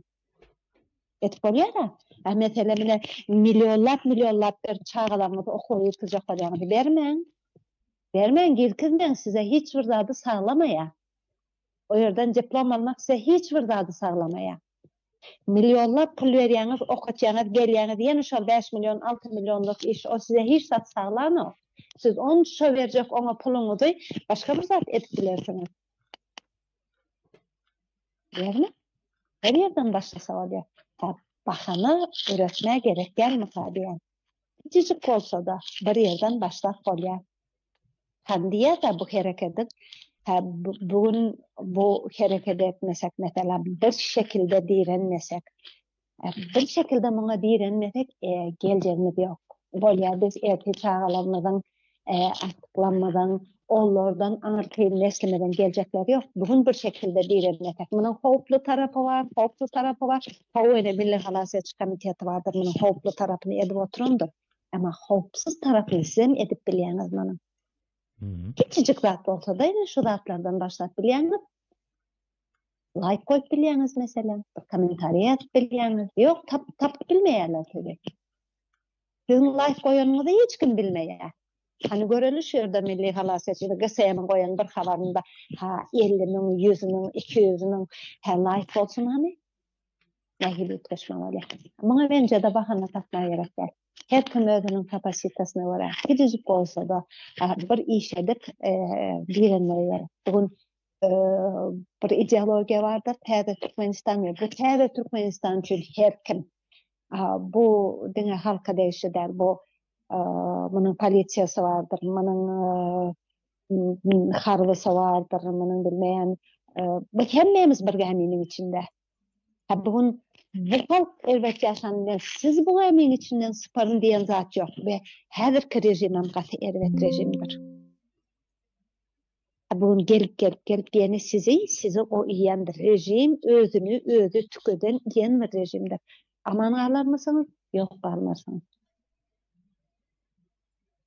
Şoň haýsy minister çykyp akdyklar bilen oýnap, daşary ýurda gedelenje edip, arkaýyn öýünde oturýar. Oturup bilmeýär. Ve şuň ýanaklar bar ine diýär ýurdun başynda ine diýeli bar bir prezident bar diýeli. Bu prezidentin bir gün bu ömrü tükenýär, her adamyň ömrüniň tükenmesi bardyr, hawa dämi? Bugun bir gel bir hökümet halkynyň, öz halkynyň halky bolan üçin bar bolup bilýär hökümet. Ve bugun sen onun hiç bir sesini dinlemesen, sen onun sesini yapıp otursan, hiç problemasını dinlemesen ya problemasını çözüp bilmesen, bu problema hiç yere giden yok. Bu problema katlana, bu milletin kahar gazabına dönüşüp bilýär. Bu problemalar ykdysady krizise getirip bilýär. Bu problemalar tamamen ine häzirki orşýan Türkmenistanyň içinde bu problemalara garamanyňyz üçin sistemni bir krize getiren üçin size bundan rahat ýaşap bilmeýäňiz. Ve erti bir gün bu halkyň gazaby içindäki bir şekilde o gazap, o gahar bir ýerde ýarylmaly bolar. Ýarylmaly bolar, dogry dämi? Ve erti bir gün bu gazap kime ýöneler? Size ýöneler.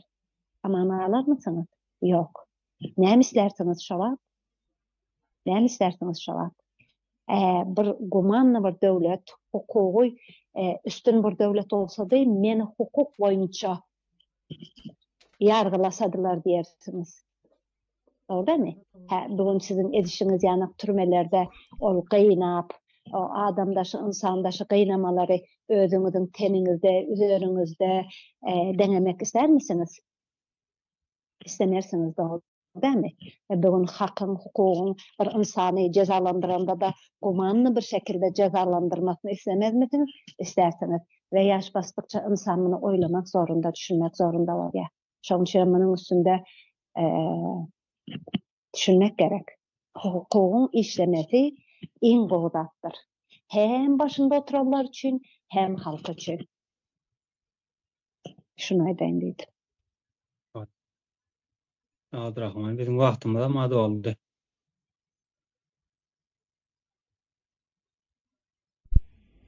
Dogry. Şerde bir sorak bar eken şunun üstünde. Bu kardeşsek. Sorag däl neme? Pikir. Hava. Yani aýdaýynmy, türmeleri şu gün yüksalar ertesi gün halkın güýjüni görüp bolýar diye jahillikden hem çıkardı. Hakykatdan hem geçen depreşiklerimizde kän aýdylyp geçdi de gaýtalap yani esas şu var, halkı korkutup duran ýa-da korkuda saklap duran türmeler. Şu türmeler yıkılandan soň halka mı korkudan çıkar? Garşy jenayetçi toparına güýjü gaçýar-da. Hem türmelerin şu geçen Siriýada nemedik de ýurt ütgändeki türmeler açıp görkezdiler halk. Şonun bir son ýaly türmeler bizde de var. Näçe gelecek aýdyp geçildi ýöne. Owa.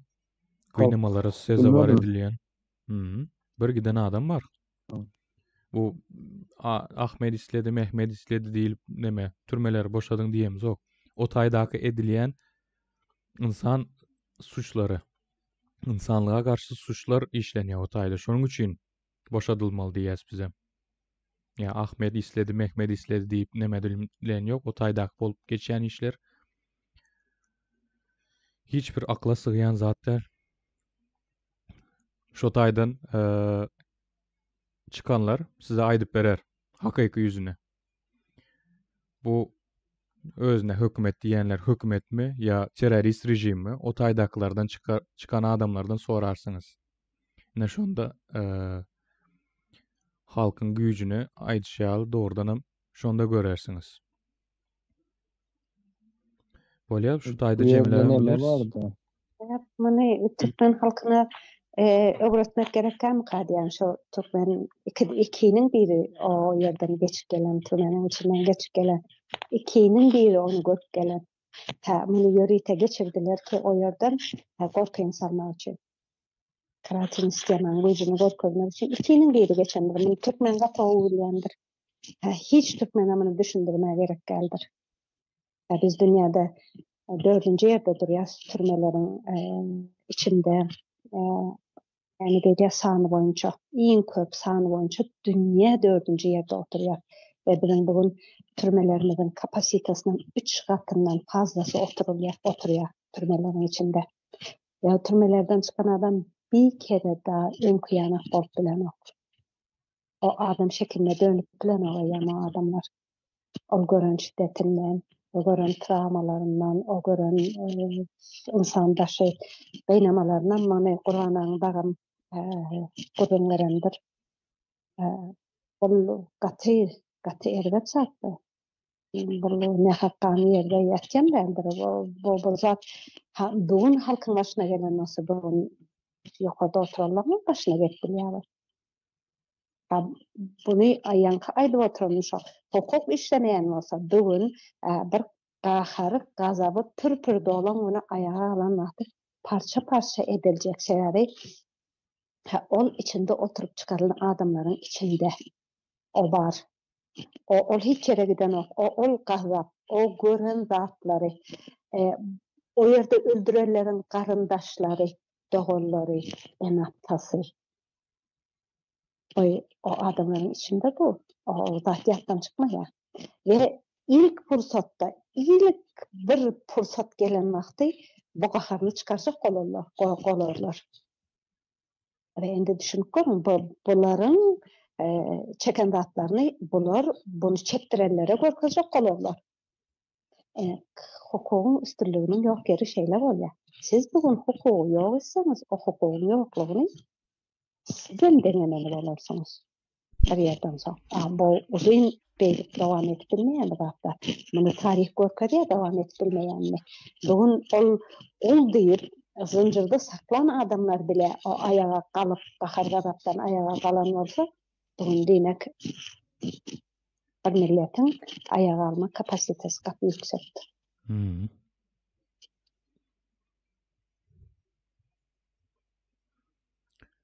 Wagtymyz ana geçdik sada.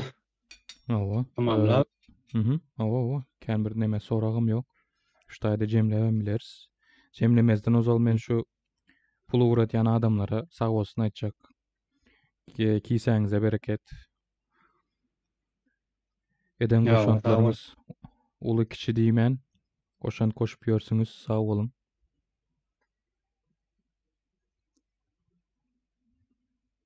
Ýok, onda. Bu da bir nemedir? O da bir hareketdir. Pul goşmagam, pul hazinesi vardır, Milli Halasaj Komitetining hazinesi vardır. Bana da pul geçip bilersiňiz, bäden şeydip nemet bilersiňiz. Bu da uly kömekdir, yani bu siz riskli bir iş däl, ýöne sizin o eden kömegiňiz siziň ertir ýa-da siziň çaralaryňyzdan sizin geleceğinizden üçün gatolakan aşamdır. Özünüz için etýäňiz, näme etseňiz, öz geleceğiniz için.